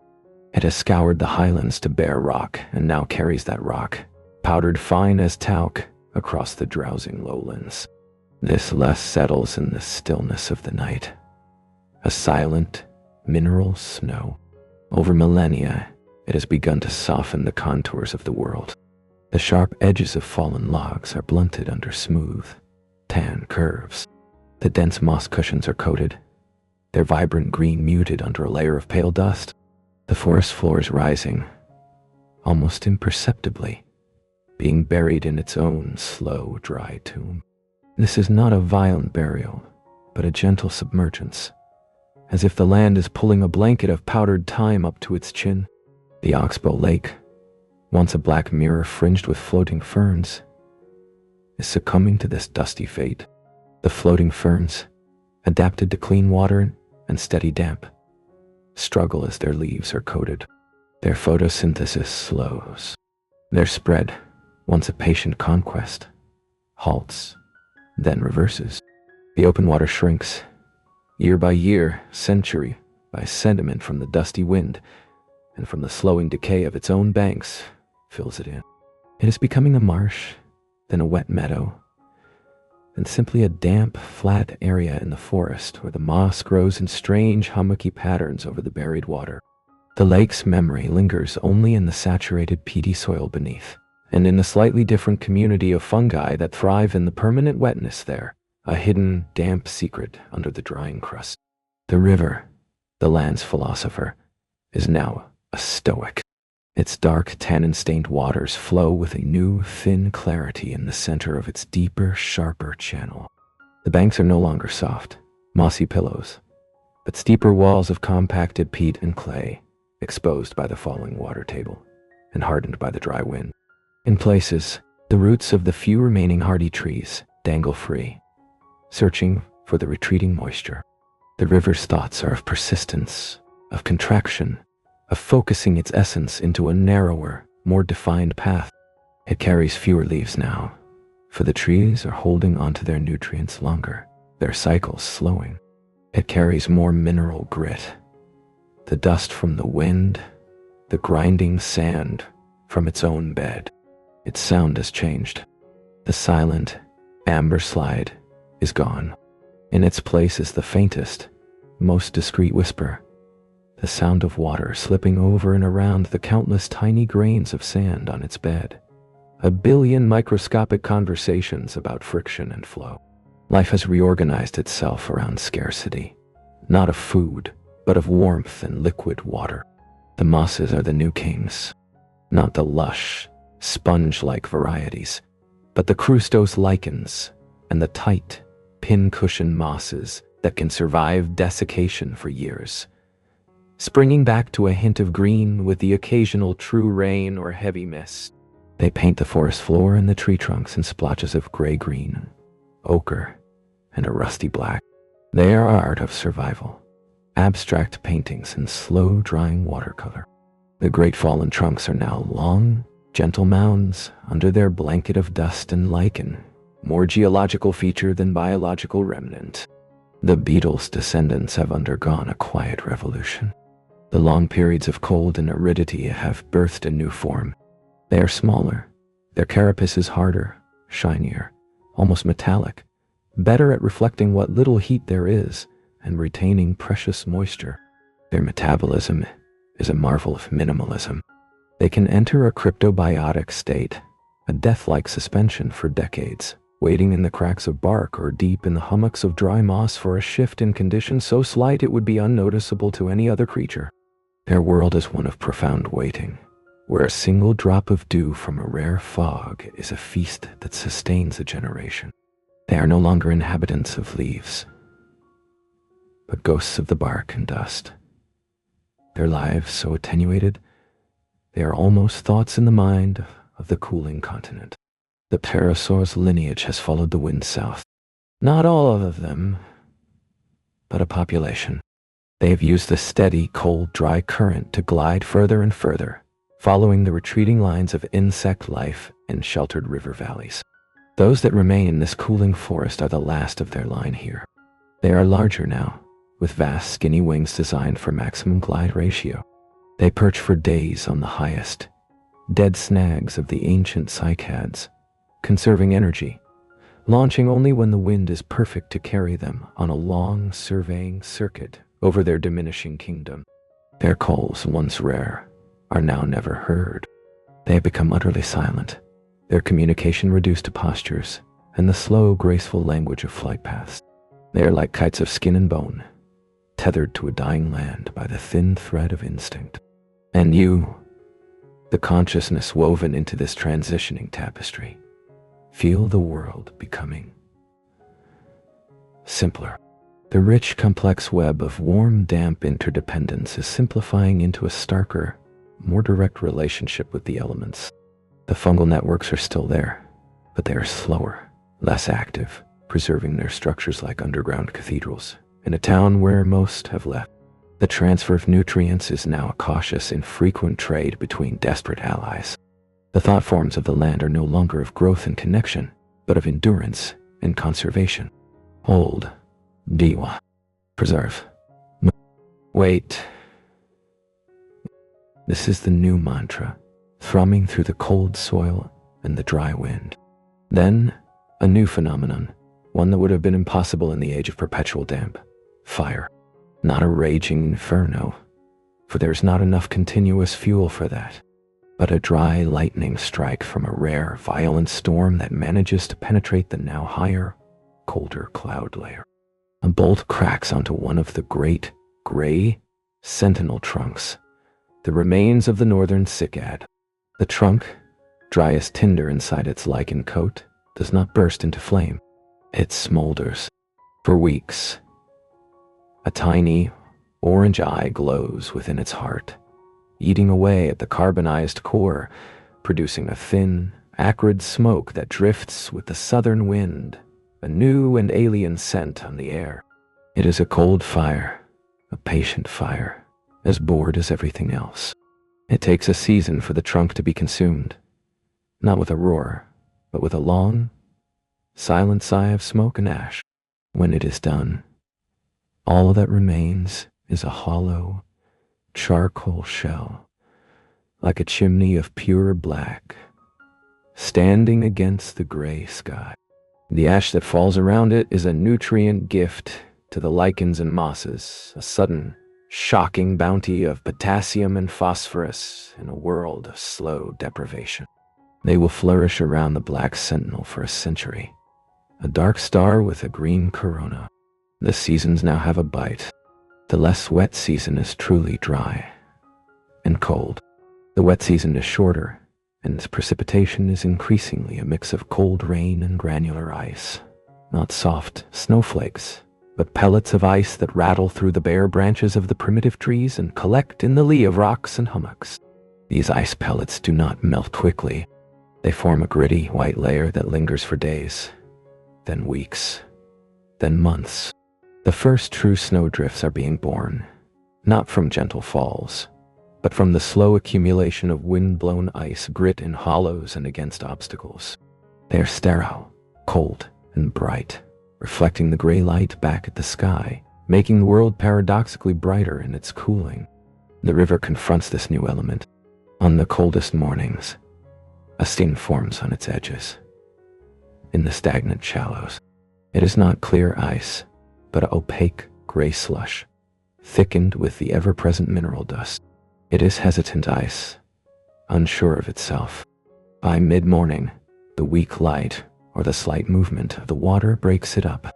But each year, the skin forms a little further out, lasts a little longer. The river is thinking colder thoughts. It is beginning to dream of stillness, of a complete cessation of its flow. It is not there yet, but the idea has been introduced. A seed of ice in its flowing mind. The great, slow tilt of the continent continues. It is not just a climatic change. It is a physical journey. The landmass is inching, centimeter by century, toward the geographic South Pole. It is leaving the temperate latitudes, entering the realm of the polar circle. The angle of the sun, even hidden behind the clouds, is lower. The days in the long, cold winter, a concept that is now real, are shorter. A twilight that lingers for what feels like an age. The summer days are longer, but the sun is so low and weak its heat is negligible. The light is a long horizontal smear, a dull bronze at best, casting long, stark shadows from the few remaining upright forms. The forest is no longer a forest in any sense we would recognize. It is a woodland of stunted, hardy shrubs, a tundra of moss and lichen, broken by the black sentinels of fire-claimed trunks and the tan mounds of buried logs. Life has retreated into niches and strategies of profound specialization. A new creature, not a beetle, but a springtail, tiny and six-legged, thrives in the interface between the ice and the soil. It feeds on the fungal spores and algae that grow on the underside of sun-warmed rocks. Its entire world is a few square feet. It is born, lives, and dies in the microclimate of a single stone, its population exploding in the brief, weak summer and crashing into cryptobiotic survival for the long winter. It is a symbol of the new scale, life measured in millimeters and microclimates, a testament to tenacity on a pinhead. The wind is now a constant presence, a voice that never stops. It has worn down the last of the soil from the highlands, and now carries nothing but cold and a fine, abrasive dust of ice crystals. It sculpts the snowdrifts into smooth, hard waves called sastrugi, their sharp edges facing the relentless southern blast. It whistles a single, low note through the hollow, charcoal trunk, turning it into a natural flute for the anthem of cooling. The sound is lonely, beautiful, and eternal. You, as the land's consciousness, feel this loneliness not as sadness, but as a deepening of the solitude that has always been here. The warm, crowded, interconnected dream of the past is a faded memory, a story told in the coal seams now forming under the peat. The present consciousness is clear, cold, and singular. It is the consciousness of exposure, of elemental forces, wind, cold, light, stone. The complexity is gone, burned or frozen away, leaving behind a stark, beautiful essence. You are the wind's path. You are the shape of the sastrugi. You are the long, horizontal shadow of the black sentinel at midwinter. The boredom has become ascetic, a monk's meditation in a cell of ice and rock. And then the ice itself arrives, not as a sudden glacier, but as a permanence. One particularly long, cold winter, the snow and ice pellets do not melt at all in a sheltered north-facing hollow. The next winter adds to it. Over a century, a permanent patch of white lies in the hollow, growing imperceptibly thicker each year. It is a névé, the infant form of a glacier. It is not yet moving, but it is persisting. It is a white eye opening in the landscape, seeing a future of pure white. The river, seeing this, feels a strange kinship. The river dreams of stillness. The névé is that dream made manifest.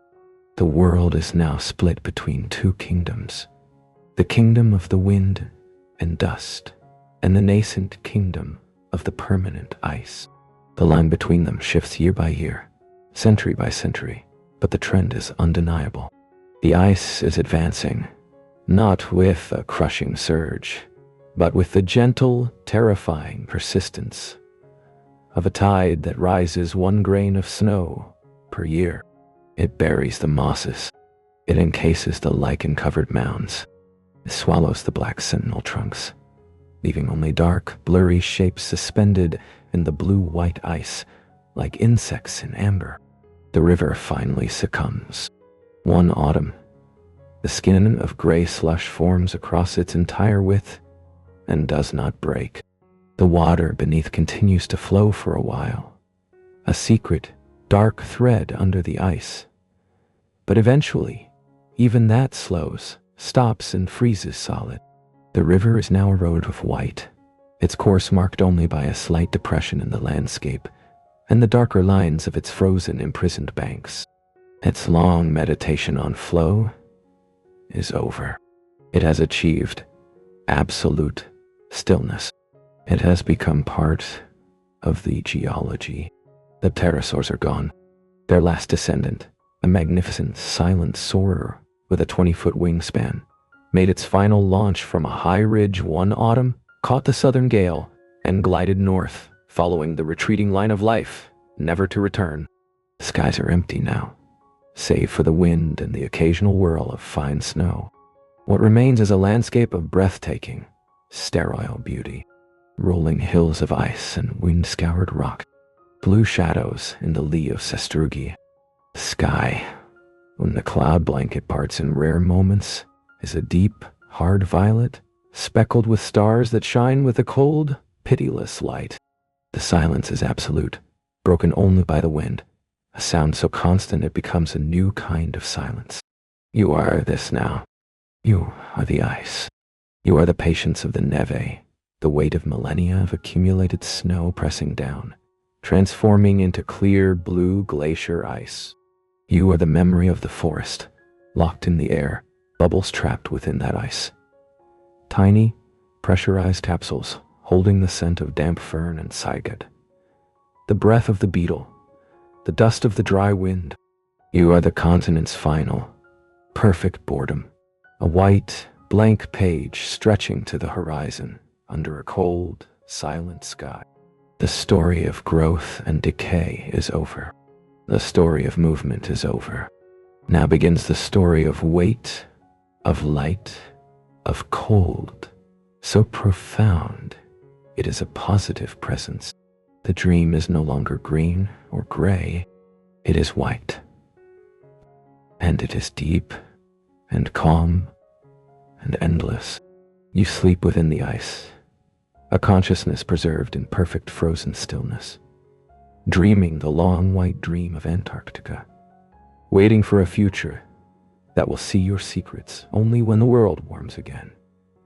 Millions of years hence, and your frozen memories melt, one droplet at a time, to tell the boring, beautiful story of the deep, quiet path. The white dream deepens. It is not a blankness, but a plenitude of absence, a world defined by what it is not. Not warm, not moving, not grooving, not sounding. The neve is no longer an infant. It has become a child of the ice, a thickening lens of compacted snow that begins to feel its own weight.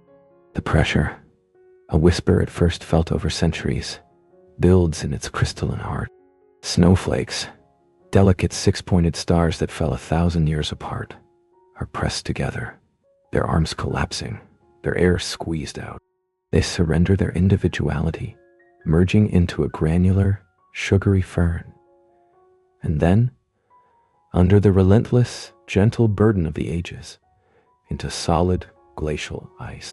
It is a metamorphosis of patience, a transformation by weight and time. This ice is not the clear ice of a frozen pond.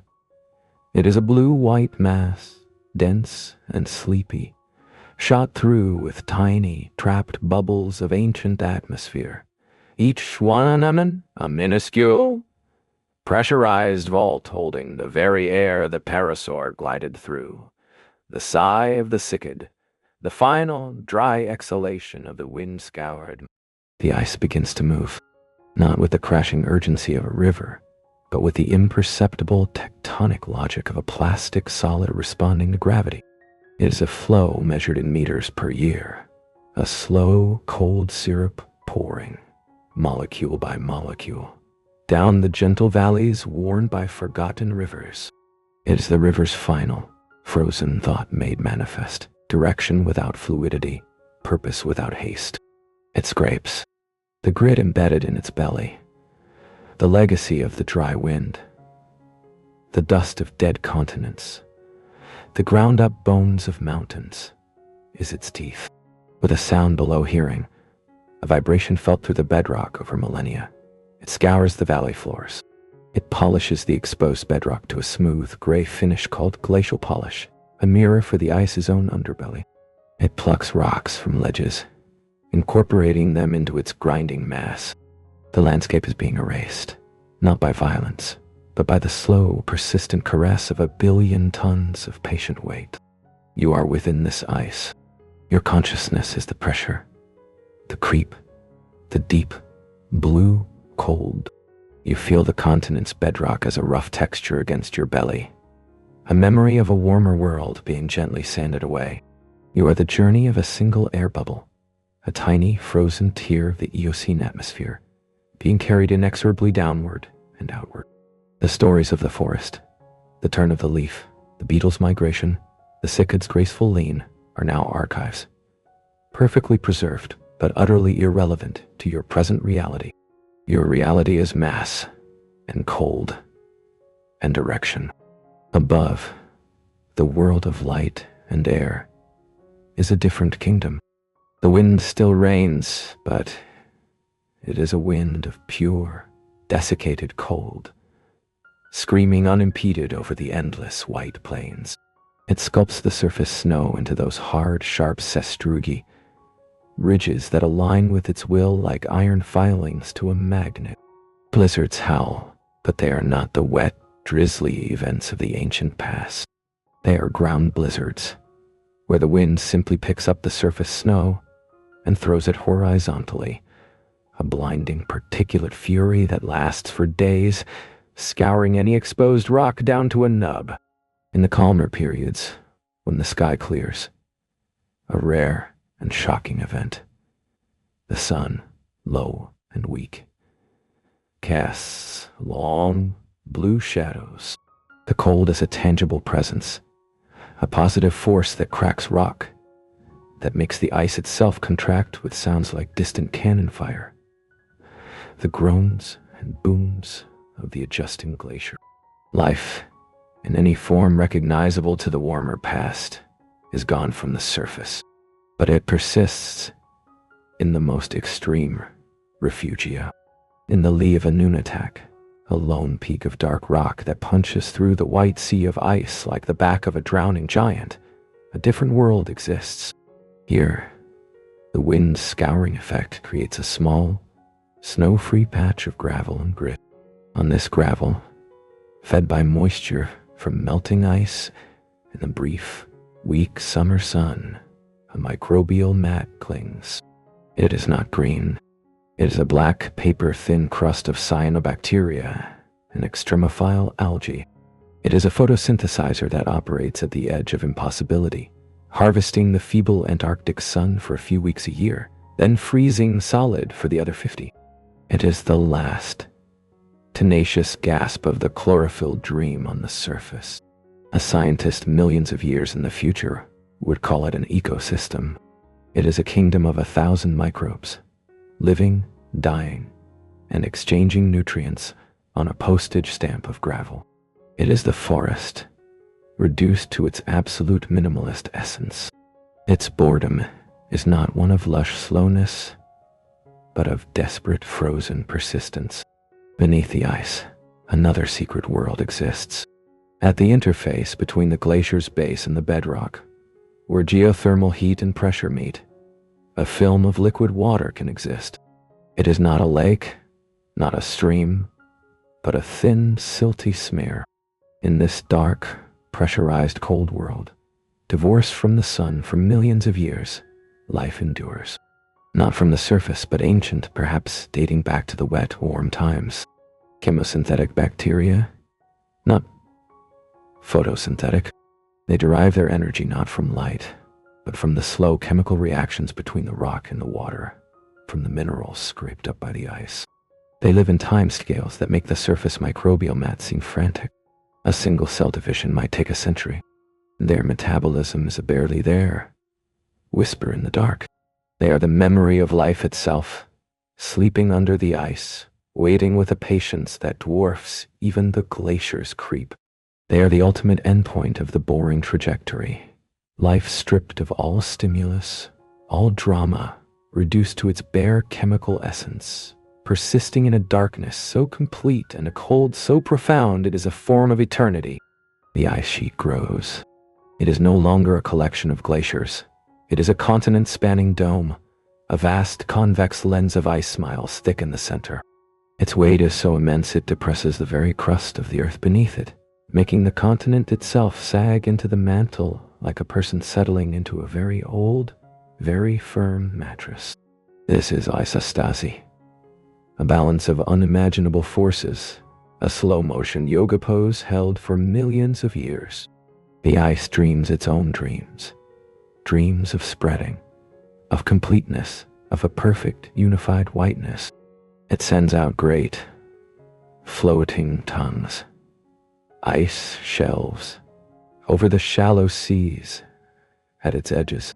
These are not brittle plates, but flowing, plastic rivers of ice the size of countries, calving icebergs the size of mountains in events that are in glacial time, sudden, violent sneezes. These icebergs, adrift, carry within the trapped air bubbles, the bits of rocky grit, the rare preserved fragments of the ancient forests they scraped up.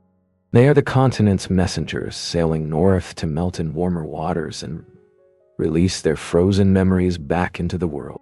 You are the dumb. You are the weight. You are the slow, inevitable push outward in all directions. Your consciousness is no longer localized. It is the entire ice sheet, a single frozen mind. The individual stories of a particular valley scour, of a specific Nunataks black crust, are like thoughts in a vast cold brain. You are aware of the margins where your white flesh meets the dark ocean, the constant, slow calving that is your evaporation, your loss to a warmer world. You are aware of the deep, geothermal warmth at your base, a tiny, distant fire under a mountain of cold. You are the balance between spreading and melting, growth and decay, played out on a stage 1,000 miles wide over 100,000 years. Cycles emerge within the frozen eternity. The Earth wobbles on its axis. Its orbit subtly changes. These Milankovitch cycles, rhythms lasting tens of thousands of years, dictate the pulse of the ice. During a peak, the ice thickens, advances, swallows more Nunataks, depresses the crust further. The world is white and still. Then, a slow warming. The ice edge retreats, not melting from the top so much as starving at the edges, receiving less snow to feed its advance. Nunataks emerge like islands from a receding sea, their black crusts waking from their long freeze, metabolizing for a precious few millennia before the ice slowly, patiently reclaims them. The ice sheet breathes in and out over 100,000-year rhythm. Inhale, white silence.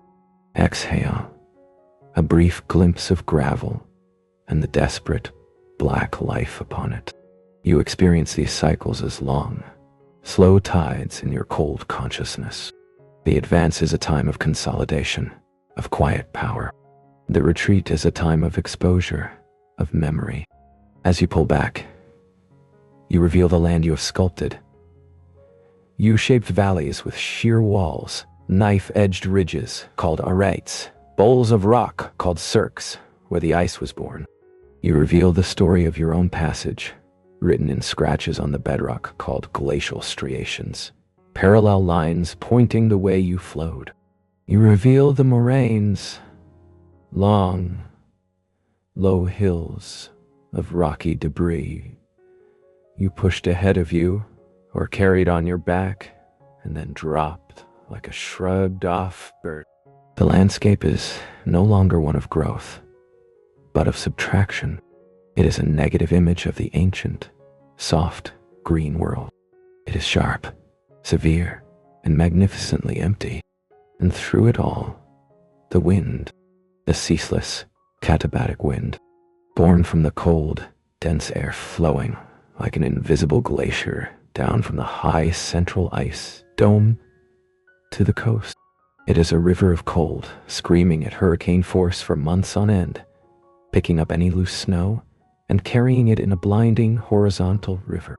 It sculpts the ice surface, polishes the exposed rock, and creates a zone of such profound, wind-scoured sterility that even the black microbial mats cannot gain a foothold. This is the dry valleys, places where it almost never snows because the wind steals it all, leaving a landscape of bare, brown rock, ancient, frozen lakes, and a silence so deep it vibrates. Here, the boredom is not of ice but of stone, a million-year desert of cold rock, waiting under a violet sky. In this frozen, wind-scoured eternal present, the concept of story dissolves entirely. There's no narrative arc, only state of being. The ice is, the wind is, the rock is, the rare, tenacious smudge of microbial life is. Time is not a river here. It is a glacier. Vast, slow, and carrying all things within it at the same ponderous pace. A millennium is a yard of ice accumulation. 100,000 years is a breath of the orbital cycle. You are no longer dreaming of the past. The past is frozen within you. You are the past, made physically manifest as a continent of ice. You are also the present, the dominant, defining reality of this piece of the planet. And you are the future, for your very presence dictates the climate, reflects the sun's heat, shapes the oceans. You are a being of deep time, a creature of cold, a monument to the power of stillness. And so, the sleep story reaches its final, logical conclusion. It is not an ending, but a plateau of absolute, unwavering circumstance. The thrilling boredom of the ancient forest has become the majestic boredom of the ice sheet. The gentle whisper of the river has become the silent, billion-ton flow of the glacier. The patient growth of a cycad has become the imperceptible creep of a Nunatak's black crust across its tiny gravel field. This is Antarctica's truth, not a land of dramatic, short-term heroics, though those will come much later, with visiting humans, but a land of epic, unimaginable slowness. A land where the most dramatic event in 1,000,000 years might be the calving of an iceberg the size of a civilization. An event that from the perspective of the ice sheet itself is a fleeting, minor loss of mass. So, sleep now within this understanding. Sleep within the ice. Feel its deep, blue cold, not as an absence of warmth, but as a presence, a solid, silent thing. Feel the weight of ages above you, pressing you into a perfect crystalline stillness. Hear the wind not as a howl, but as the steady white noise of the planet's own frozen breath. You are at the heart of the boredom. You are at the heart of the stillness. You are in the long white dream that cradles the planet's southern pole, a dream of such profound peace that it has reshaped a continent, and in its quiet way, the entire world. The white dream is not silent. It is a symphony of pressures. In the 3-mile deep heart of the East Antarctic ice sheet, where the ice is older than the human species, the silence is a physical force, but it is a force composed of 1 trillion tiny, muffled sounds, the weight of a continent of ice, a burden so immense it has pressed the very bedrock into a bowl, speaks in a language of groans, creaks, and deep subsonic shudders. These are not the violent cracks of calving glaciers at the coast, but the internal plastic complaints of a substance flowing under its own impossible weight.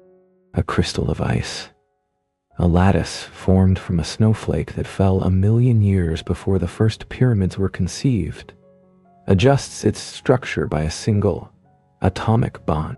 The energy released is infinitesimal, but multiplied by a nonillion such adjustments happening across millennia.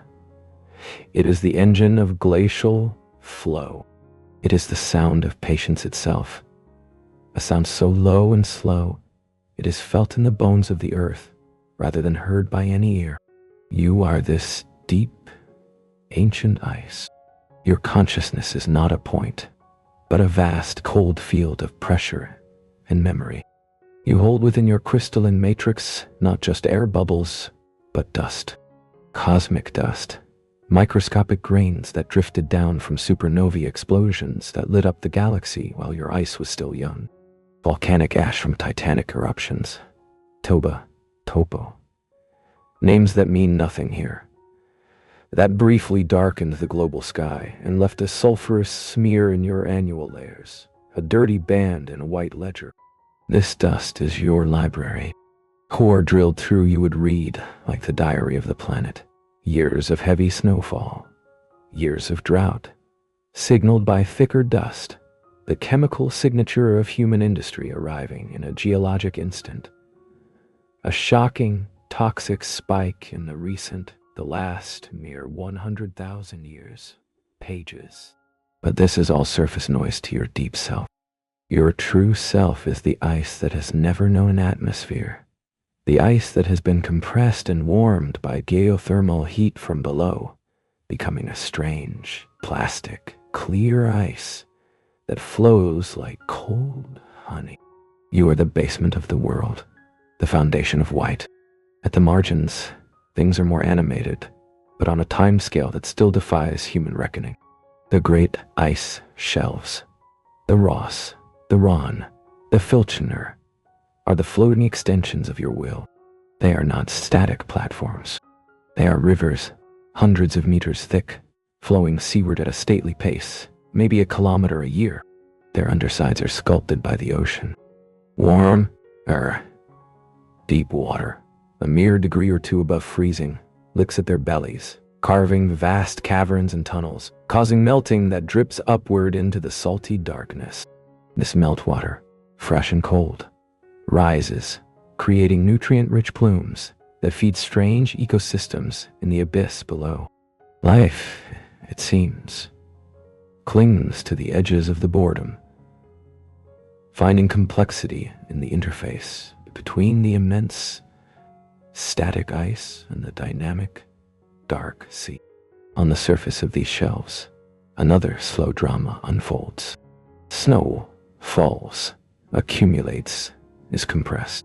But here, near the coast, the wind is the master sculptor. It builds not just sastrugi, but entire dune fields of snow, frozen into sweeping, elegant forms that look like a frozen sea. Crevasses, deep, blue wounds in the white flesh, open where the ice stretches and bends over unseen obstructions on the seafloor. They can be inches wide at the surface, hidden by a fragile bridge of snow, and plunge down hundreds of feet into a blue, glowing silence. A fall into one is not a plunge into water, but into a cold, crystalline cathedral, where the only sound is the echo of your own breath and the occasional distant groan of the ice adjusting around you. Time in a crevasse is different. The blue light, filtered through hundreds of feet of ice, is the light of a forgotten dream. It feels like being inside the planet's own marrow. Beneath the ice shelves, in the perpetual midnight of the ocean cavity, lies a world of surreal stillness and sudden, slow-motion life. The water is clearer than any tropical lagoon, filtered by centuries of slow circulation. and the lack of sediment. In the beam of a hypothetical light, the water itself seems to glow with a faint blue bioluminescence, the spark of 1,000,000 microscopic creatures. On the seafloor, which no light from the surface has ever touched, life exists on the drift. Marine snow, the constant gentle shower of dead plankton, mucus, and dust from the world above, settles here, the foundation of a food web in the dark. Strange, pale fish with translucent flesh and eyes like black marbles drift through the darkness. Giant sea spiders, the size of dinner plates, pick their way across sponges as big as armchairs. These sponges and corals grow with a slowness that makes the ancient cycads seem like weeds. A sponge colony might be 1,000 years old, a quiet, filter-feeding city in the abyss, its shape a record of the subtle, deep ocean currents that have flowed past it for centuries. And then there are the seals. Not the playful fur seals of the sub-Antarctic islands, but the true emperors of the deep cold, the Weddell seal. They are creatures of the ice edge and the hidden breathing holes. They do not migrate. They live their entire lives in this world of white and dark blue. In the endless winter darkness, they dive beneath the fast ice, the ice locked to the shore, to hunt in the black water, holding their breath for over an hour, diving to depths of half a mile. They find their way back to a single, small breathing hole in the ice, maintained by the constant gnawing of their teeth, which wear down over their lifetime from this essential task. Their calls under the ice are unearthly, chirps, trills, and sci-fi laser blasts that echo for miles in the clear, cold water, a complex language for navigating a world of darkness and hidden holes. Their lives are a cycle of dive, hunt, return, breathe, sleep on the ice. A year for them is not a story of travel, but of endurance in a single, harsh, beautiful place. They are the warm-blooded embodiment of the Antarctic ethos, specialized, patient, and profoundly adapted to stillness and cold.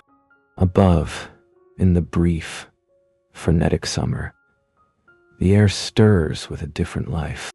Skua gulls, pirates of the south, patrol the rocky headlines, and penguin colonies with a fierce, territorial laziness, waiting to steal an egg or a chick. Snow petrels, pure white ghosts, flutter over the ice fields, their black eyes like chips of obsidian. They nest on high, inaccessible nunataks, laying a single egg on bare rock, their existence a stark poem in white and stone. Their calls are soft, mournful whispers, the only sound besides the wind in the empty, high valleys. But the true symbol of this seasonal pulse is the emperor penguin. Their story is the Antarctic story compressed into a single, brutal, heroic year. As winter closes in and all sensible life flees north, the emperors march inland to their ancestral breeding grounds on the fast ice. There, in the utter darkness, with temperatures plunging to 60 degrees C and winds howling at hurricane force, the female transfers her single precious egg to the male's feet, where it is cradled under a fold of skin. She then walks, or rather toboggans on her belly, back to the distant sea to feed. The male is left alone, in a huddle with thousands of other males, to endure the coldest, darkest conditions on Earth. For 2 months, he eats nothing. He stands. He huddles, rotating from the bitterly cold outside of the mass to the slightly warmer inside. He sleeps, perhaps. He dreams of fish. He endures. This is not action. It is the ultimate inaction. It is a vigil of monumental patience. When the female returns, bloated with food, just as the egg hatches, she relieves him, and he stumbles, emaciated, back to the sea to regain his strength. The cycle is one of absolute synchronized waiting. It is the penguin embodying the very spirit of the ice. A profound, life-affirming stillness in the face of the most extreme stillness the planet can offer. You, the consciousness of the ice, encompass these stories too. The slow flow of the shelf, the deep time library of the ice core, the dark, slow life under the shelf, the patient, warm-blooded dramas on its surface. They are all patterns within your vast, frozen mind. The frantic summer activity of the skuas and petrels is like a brief, fleeting itch on your white skin. The emperor penguin's winter vigil is a deep, resonant pulse you feel through the ice, a testament to life's stubborn will to partner with the cold, not just endure. And then there is the light. In the depths of winter, there is none, only the stars and a moon so bright on the ice it casts sharp shadows. But in the transition seasons, and in the height of summer, the light performs miracles. The sun, skimming the horizon for months, never sets. It paints the ice in colors that have no name: rose gold, lavender, peach, a bruised purple. It turns sastrugi into waves of fire and shadow. It refracts through ice crystals in the air to create halos, sundogs, and phantom suns in the sky. At night, or rather during the sunless winter, the Aurora Australis, the southern lights, dance. Green veils, crimson curtains, and violet spirals shimmer and pulse in silence across the star-dusted vault. They are the only fast-moving thing in this slow world, and their silence makes them even more dreamlike. They are the ice sheet's subconscious mind made visible, a psychedelic display of magnetic longing painted on the ceiling of the world. This is the Antarctica that exists beyond the boring ancient past. It is not boring at all, but its drama is of a different order. It is the drama of elemental forces, light and dark, cold and heat, however minuscule, stillness and the slowest of flows, weight and lightness. It is a world where the very air is pain, and the silence is a physical presence. It is a world that demands not action, but acceptance, not conquest, but observation, not stories with beginnings and ends, but states of being that cycle with the ponderous rhythm of orbital mechanics and the patient beating of a penguin's heart in the deep freeze. You sleep within this. You are the cradle that holds the emperor's egg. You are the deep, cold water that buoys the ice shelf. You are the ancient dust in the ice core. You are the star-reflecting surface of a frozen lake in the dry valleys. You are the wind-scoured rock and the tenacious, black microbial mat. The story has not ended. It has become ambient. It is the condition of the place. To be here, in imagination or in fact, is to plug into a different timescale, to let the frantic human heartbeat slow to match the patient pulse of the ice. It is to understand that boredom, on a continental scale, is not absence, but a profound and majestic presence. It is the white noise of the planet, the deep, slow breath of the south. And in that breath, in that endless, white, silent, blazing, frozen, alive dream, there is a peace so vast it contains all the forgotten greenery of the past, all the desperate vitality of the clinging present, and all the slow, inevitable future of the ice, melting, advancing, dreaming on, unto the end. The silence after eons acquires a new texture. It is no longer the pristine, wind-carved silence of a world untouched. A new, low-frequency hum has joined the symphony of pressure and ice. It is the sound of the future, still distant in human terms, but present as a faint, insistent vibration in the deep ice. It is the sound of imbalance, the great, slow breath of the ice sheets, the in-breath of accumulation, the out-breath of calving and melting, is becoming ragged. The exhale is growing longer, slightly stronger. The patient, million-year equilibrium is being nudged with a gentleness that is nonetheless catastrophic on the scale of glacial time. You, The consciousness of the ice. Feel this not as alarm, but as a change in the quality of your dream.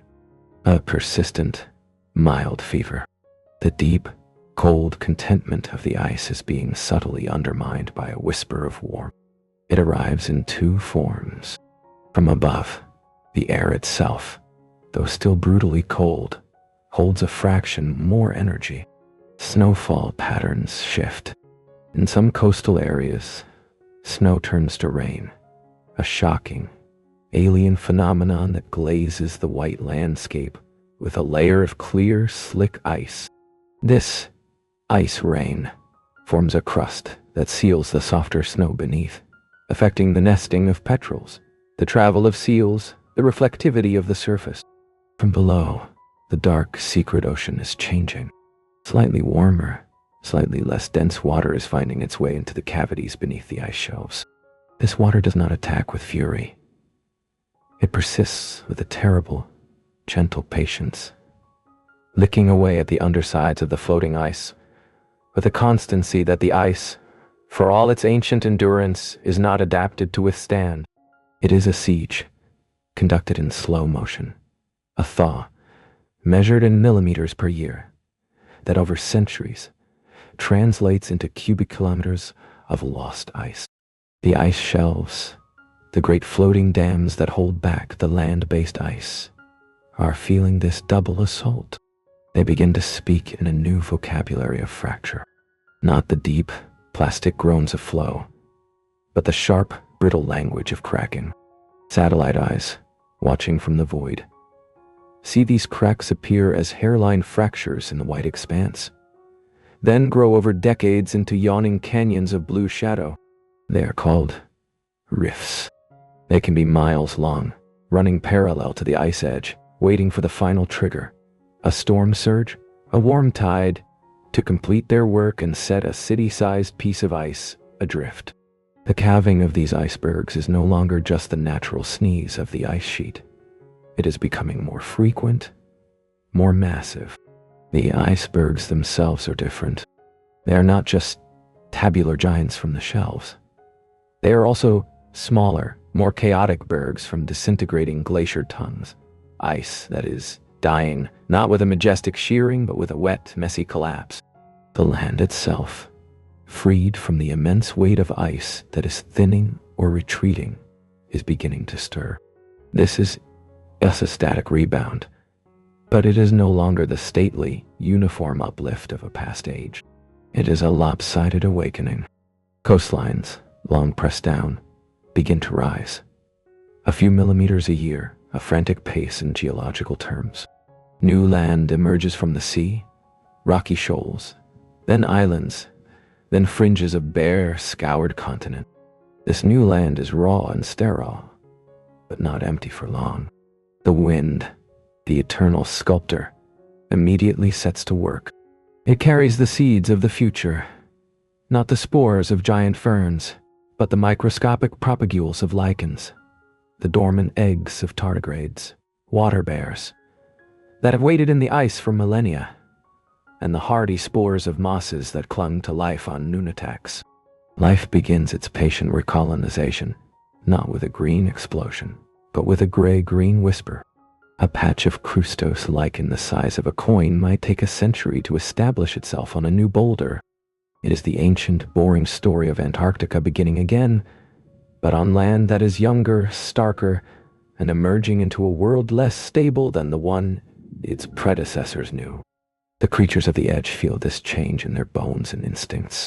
The Adelie penguins, reliant on sea ice as a platform for resting and accessing krill-rich waters, find their nursery grounds shrinking or becoming unstable. Their colonies on low-lying islands face new threats. Those rare rain events which can soak downy chicks not equipped for wetness, leading to hypothermia. The krill themselves, the linchpin of the Southern Ocean food web, are creatures of the ice edge. The microscopic algae that bloom on the underside of sea ice are their nursery. Less ice means a different, perhaps less predictable, pattern of life. The great whales that return to feed on krill swarms must search wider. The pattern of plenty, homed over 10,000 years of stable cold, is becoming scrambled. Yet, within this narrative of slow-motion flux, the deep ancient Antarctica persists. In the interior, on the high polar plateau, the change is still a distant rumor. The cold is still absolute. The wind still scours. The silence still profound. Snow continues to fall, though perhaps its chemistry is different, carrying the faint, acidic trace of industries on other continents, a ghost in the ice. The ice here continues its slow, deep flow, its memory layers still being laid down, now recording this new, anxious chapter in Earth's history. The boredom here is not disturbed. It is merely annotated. The ice core of the future will show a sudden sharp spike in Sawtooth, a geochemical scream in the otherwise calm narrative of interglacials and glaciations. And you, the expanded consciousness, hold both worlds. The ancient, deep, stable cold of the interior, and the fraying, dynamic, anxious edges. You are the feeling of the bedrock rising, tingling after its long sleep. You are the muted panic of a penguin colony on a melting ice foot. You are the relentless, warm lap of the modified circumpolar deep water against the grounding line of a glacier where ice meets bedrock and begins to float. This is the most vulnerable point. As the warm water eats away at this foot of the glacier, it loosens the grip, allowing the river of ice behind it to flow faster, to thin, to contribute more to the rising seas. It is a feedback loop of terrifying simplicity and slowness. Melt allows faster flow, which exposes more ice to melt. But even this drama is slow. A human lifetime might see the retreat of a glacier front by a mile. A staggering, alarming change to our eyes. To the ice sheet, it is a momentary wince.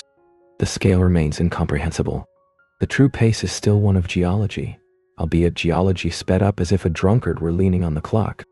And then there are the newcomers, not biological, but mechanical. The silence of certain valleys is now broken, not by wind, but by the distant thump of a helicopter rotor, the grinding of tracked vehicles on blue ice runways, the hum of diesel generators. Human science has arrived, drawn like a moth to the cold flame of this pure, extreme, revealing place. They come in small, brightly colored clusters. Research stations like McMurdo, Amundsen Scott, Palmer, Dot. They are bubbles of frantic, warm, noisy life in the vast stillness. They drill your ice to read your memories. They plant GPS sensors on your flowing back to measure your pulse. They lower robots into the ocean beneath you to taste the warming water. They are the planet's doctors, and you are the patient, and the diagnosis they are confirming is one you already feel in your creeping veins: fever. Their presence is a paradox. They are here to understand the change they themselves have set in motion globally. They live in a state of hyper-organized urgency, a stark contrast to the environment that surrounds them. They generate waste. They burn fuel. Their very heat creates microclimates of melt around their buildings. Yet, they also bring a fierce, protective reverence. They witness the emperor penguin's vigil and are humbled. They see the unearthly beauty of the aurora and are silenced. They understand, intellectually and viscerally, that this is a place that operates on different rules, a place that exposes the fragility and arrogance of the human timeline. You absorb their presence as the ice absorbs a dusting of black soot from their exhaust, a minor local staining on an immense canvas. Their drills are pinpricks. Their vehicles are like mites on an elephant's hide. But their findings, the data they extract from you, ripple back into the world of haste and decision in politics. You, the silent white continent, have become the planet's most powerful oracle. Your melting is the sentence you speak, translated by scientists into graphs and projections of coastal inundation. The boredom has become prophetic, so the dream continues, but its nature is now dual. It is the old dream of white eternity, still dreaming in the deep interior. And it is a new, fitful dream of transformation, of softening edges, of rising rock, of changing seas. The continent is no longer just a passive, sleeping giant. It is becoming an active player in the planet's story. Its very slowness making its response deliberate and immense. The ice does not care, in any emotional sense.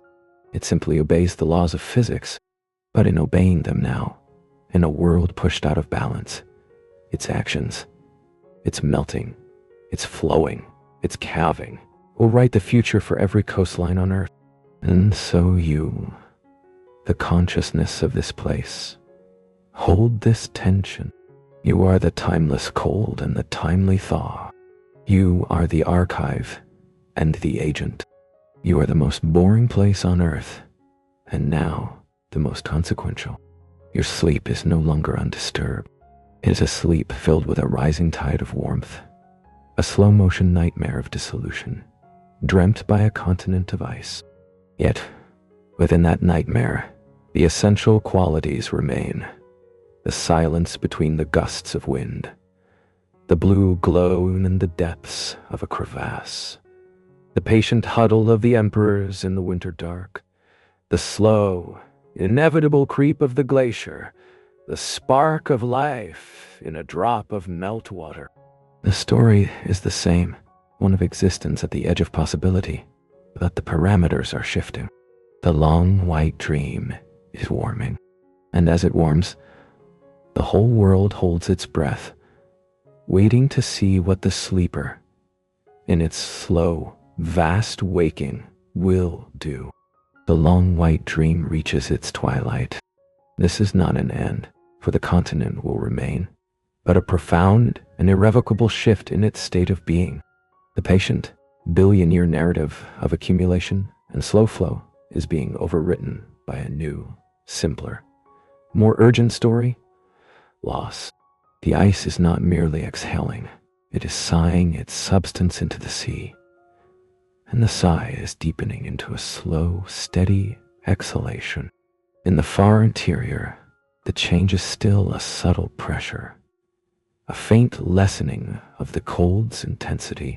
The snow that falls is still dry, still cold, but the air holds a whisper more moisture, and the storms that spin off the coast carry their energy further inland. On the high plateau, the wind still shrieks, but its bite is, by the imperceptible standards of this place, slightly less brutal. The ancient ice, miles thick, continues its patient, plastic flow towards the margins. But the margins are receding to meet it. It is like a vast, slow-motion wave crashing on a shore that is itself falling away. The central dome, the heart of the ice sheet, thins almost imperceptibly, its surface lowering by the thickness of a coin each year. A human standing there would notice nothing but the same blinding white infinity. Only instruments, and the ice's own deep sense of self, register the gentle, persistent deflation. But at the coasts, the dream is fracturing into a crystalline nightmare of beautiful, terrifying decay. The great ice shelves, those floating extensions of calm authority, are now theaters of collapse. The warming ocean water does its work not with violence, but with a pervasive, intimate embrace. It melts the ice from below, sculpting vast undersea caverns whose roofs glow with a translucent blue light. These cavities grow, merging, undermining the shelf's stability. The rifts, those hairline cracks observed decades before, have become canyons. They zigzag across the ice plain, sometimes dozens of miles long, filled with a profound blue shadow. When a final connection is made, the sound is not heard by human ears. It is a subsonic shudder that travels through the water and the bedrock. A city of ice, 1,000 feet thick and the size of a small nation, detaches. It's not fall. It simply becomes separate. It is a moment of pure geometry. A line becomes a gap. The new iceberg, tabular and monumental, is born into silence. It drifts, a stark white island in a dark sea, carrying with it the trapped air of 500,000 years ago, and perhaps the frozen remains of a penguin rookery that once stood upon it when it was part of the stable land-fast ice. Its journey north will be its melting, a slow dissolution that releases its ancient memories as fresh water into the salty ocean, diluting the currents, whispering the past into the present, where the shelves disintegrate or retreat. The glaciers they once held back feel their release. It is as if a dam has been removed. These rivers of ice, suddenly unbuttressed, respond with a surge that is, by glacial standards, a panic. They accelerate. Ice that once flowed at a stately few hundred meters per year now moves a kilometer. Sometimes, too, the increase is seismic. The glaciers groan with new strain. Their surfaces, once smooth and serene, fracture into chaotic fields of crevasses and ice falls, frozen rapids where the ice tumbles over bedrock steps in a shattered, blue-white chaos. This accelerated ice is funneled directly into the sea, where it calves not in monumental tablets, but in a constant, churning spill of icebergs of all shapes. Bergy bits, growlers, jagged pinnacles that roll in the swell, their hidden, melted bases causing them to suddenly capsize with a world-ending roar. The soundscape of the coast is no longer just wind and wave. It is the frequent, thunderous percussion of ice meeting ocean, a funeral dirge played on the world's largest instruments. The land, rebounding faster now, rises from the sea like a sleeper stirring. New coastlines emerge, raw and dripping. They are landscapes of naked geology, polished bedrock striated by ancient ice, littered with erratics, boulders carried from distant mountains and dropped like forgotten toys. There is no soil, only gravel and glacial flour as fine as tow. But into this sterile wound, life cautiously returns. It is not the life of the lush, ancient past, nor even the complex ecosystems of the stable ice edge. It is a pioneer community of utter simplicity. The wind, now carrying slightly more moisture and warmth, deposits the spores of mosses, not the lush cushions of the old forest, but hardy, creeping species that form thin green films in sheltered crevices where snowmelt pools. Lichens follow, their symbiotic patience perfectly suited to this new, harsh world. They paint the rocks in splotches of orange, yellow, and gray-black. The first art on a blank canvas. Tiny insects, springtails and mites, arrive, carried by the wind, or perhaps waking from cryptobiosis in the newly exposed gravel.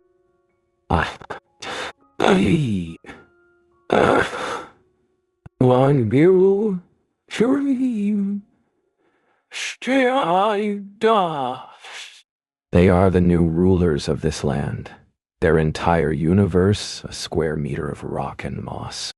Their civilization is one of eating algae and of avoiding the rare, probing beak of a skua that has wandered inland. The ocean around this changing continent is also in flux. The fresh water from the melting ice is a lid of cold, less dense water on the salty sea. It stabilizes the surface layers, affecting the upwelling of nutrient-rich deep water.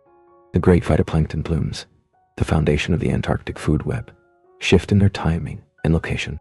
Krill, those thumb-sized shrimps that are the keystone of the system, must adapt or dwindle. The whales, seals, and penguins that depend on them are forced to become nomads in a familiar world that is now unfamiliar. Some colonies thrive as new feeding grounds open. Others starve on shores that have become distant from the plenty. The Adelie penguin, a creature of the stable ice edge, finds its world fragmenting.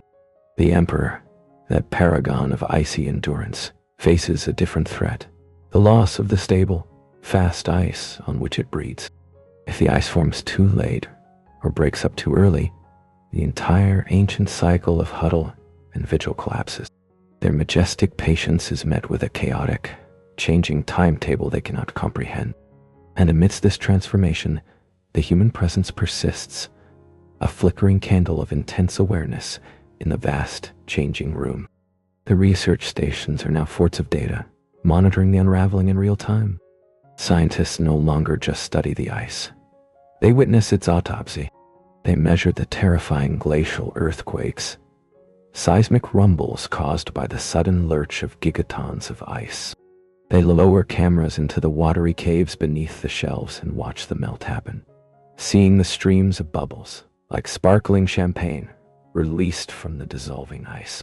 They track individual penguins with tiny satellite tags, watching their desperate longer foraging journeys. There is a palpable, solemn urgency to their work now. They are chroniclers of an ending, and their numbers are sometimes joined by others, artists, writers, filmmakers, drawn to capture the awful, sublime beauty of a world passing from one state to another.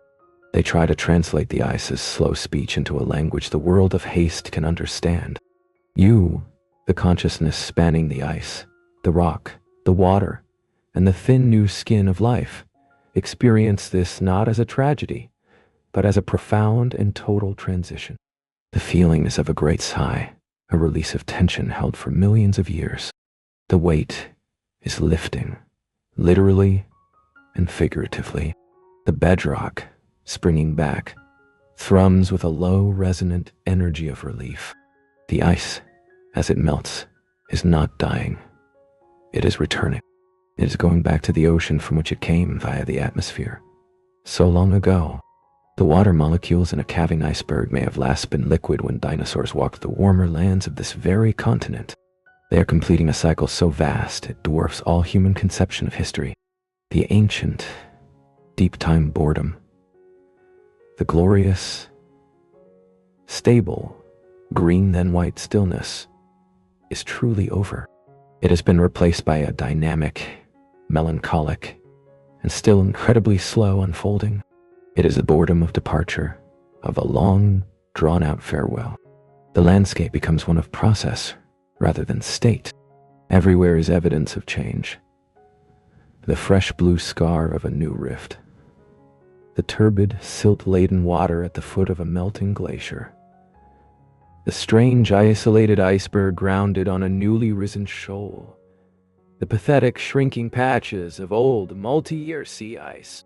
Yet, within this narrative of loss, moments of the old profound beauty not only persist, but are in some ways intensified. The light, playing over a disintegrating ice shelf, turns the crumbling pinnacles and seracs into a city of pink and gold crystal.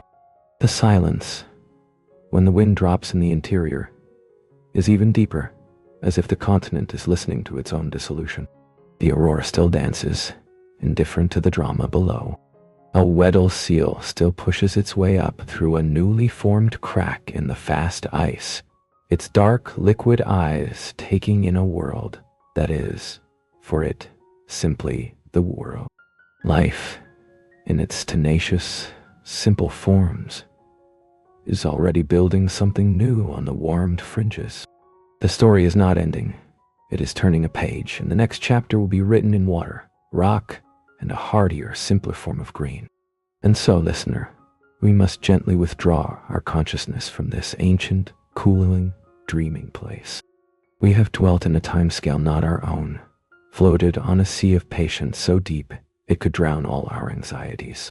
We have been the leaf turning on the amber river, the cycad adding its microscopic ring, the lichen painting a continent in slow, colored brushstrokes, the ice crystal adjusting its bond under the weight of epochs, the emperor penguin holding its vigil in the heart of the dark cold. This was never a story of events. It was an immersion into a state of being. The gift of Antarctica, both its ancient, boring past and its dynamic, melancholy present, is the gift of perspective. It is a mirror held up to our own frantic, chattering, short-lived existence. In its ice, we see the futility of our haste. In its enduring silence, we hear the poverty of our noise. In its cycles that span hundreds of thousands of years, our own histories, our empires, our wars, our triumphs shrink to the briefest flicker, A layer of dust in the ice, a single quick heartbeat in the long, slow pulse of the planet. But this is not a lesson in insignificance. It is an invitation to peace. If this vast, cold, silent, patient, changing continent can exist, then there is room in the universe for a different pace. Its stillness is not emptiness. It is a fullness of a different kind.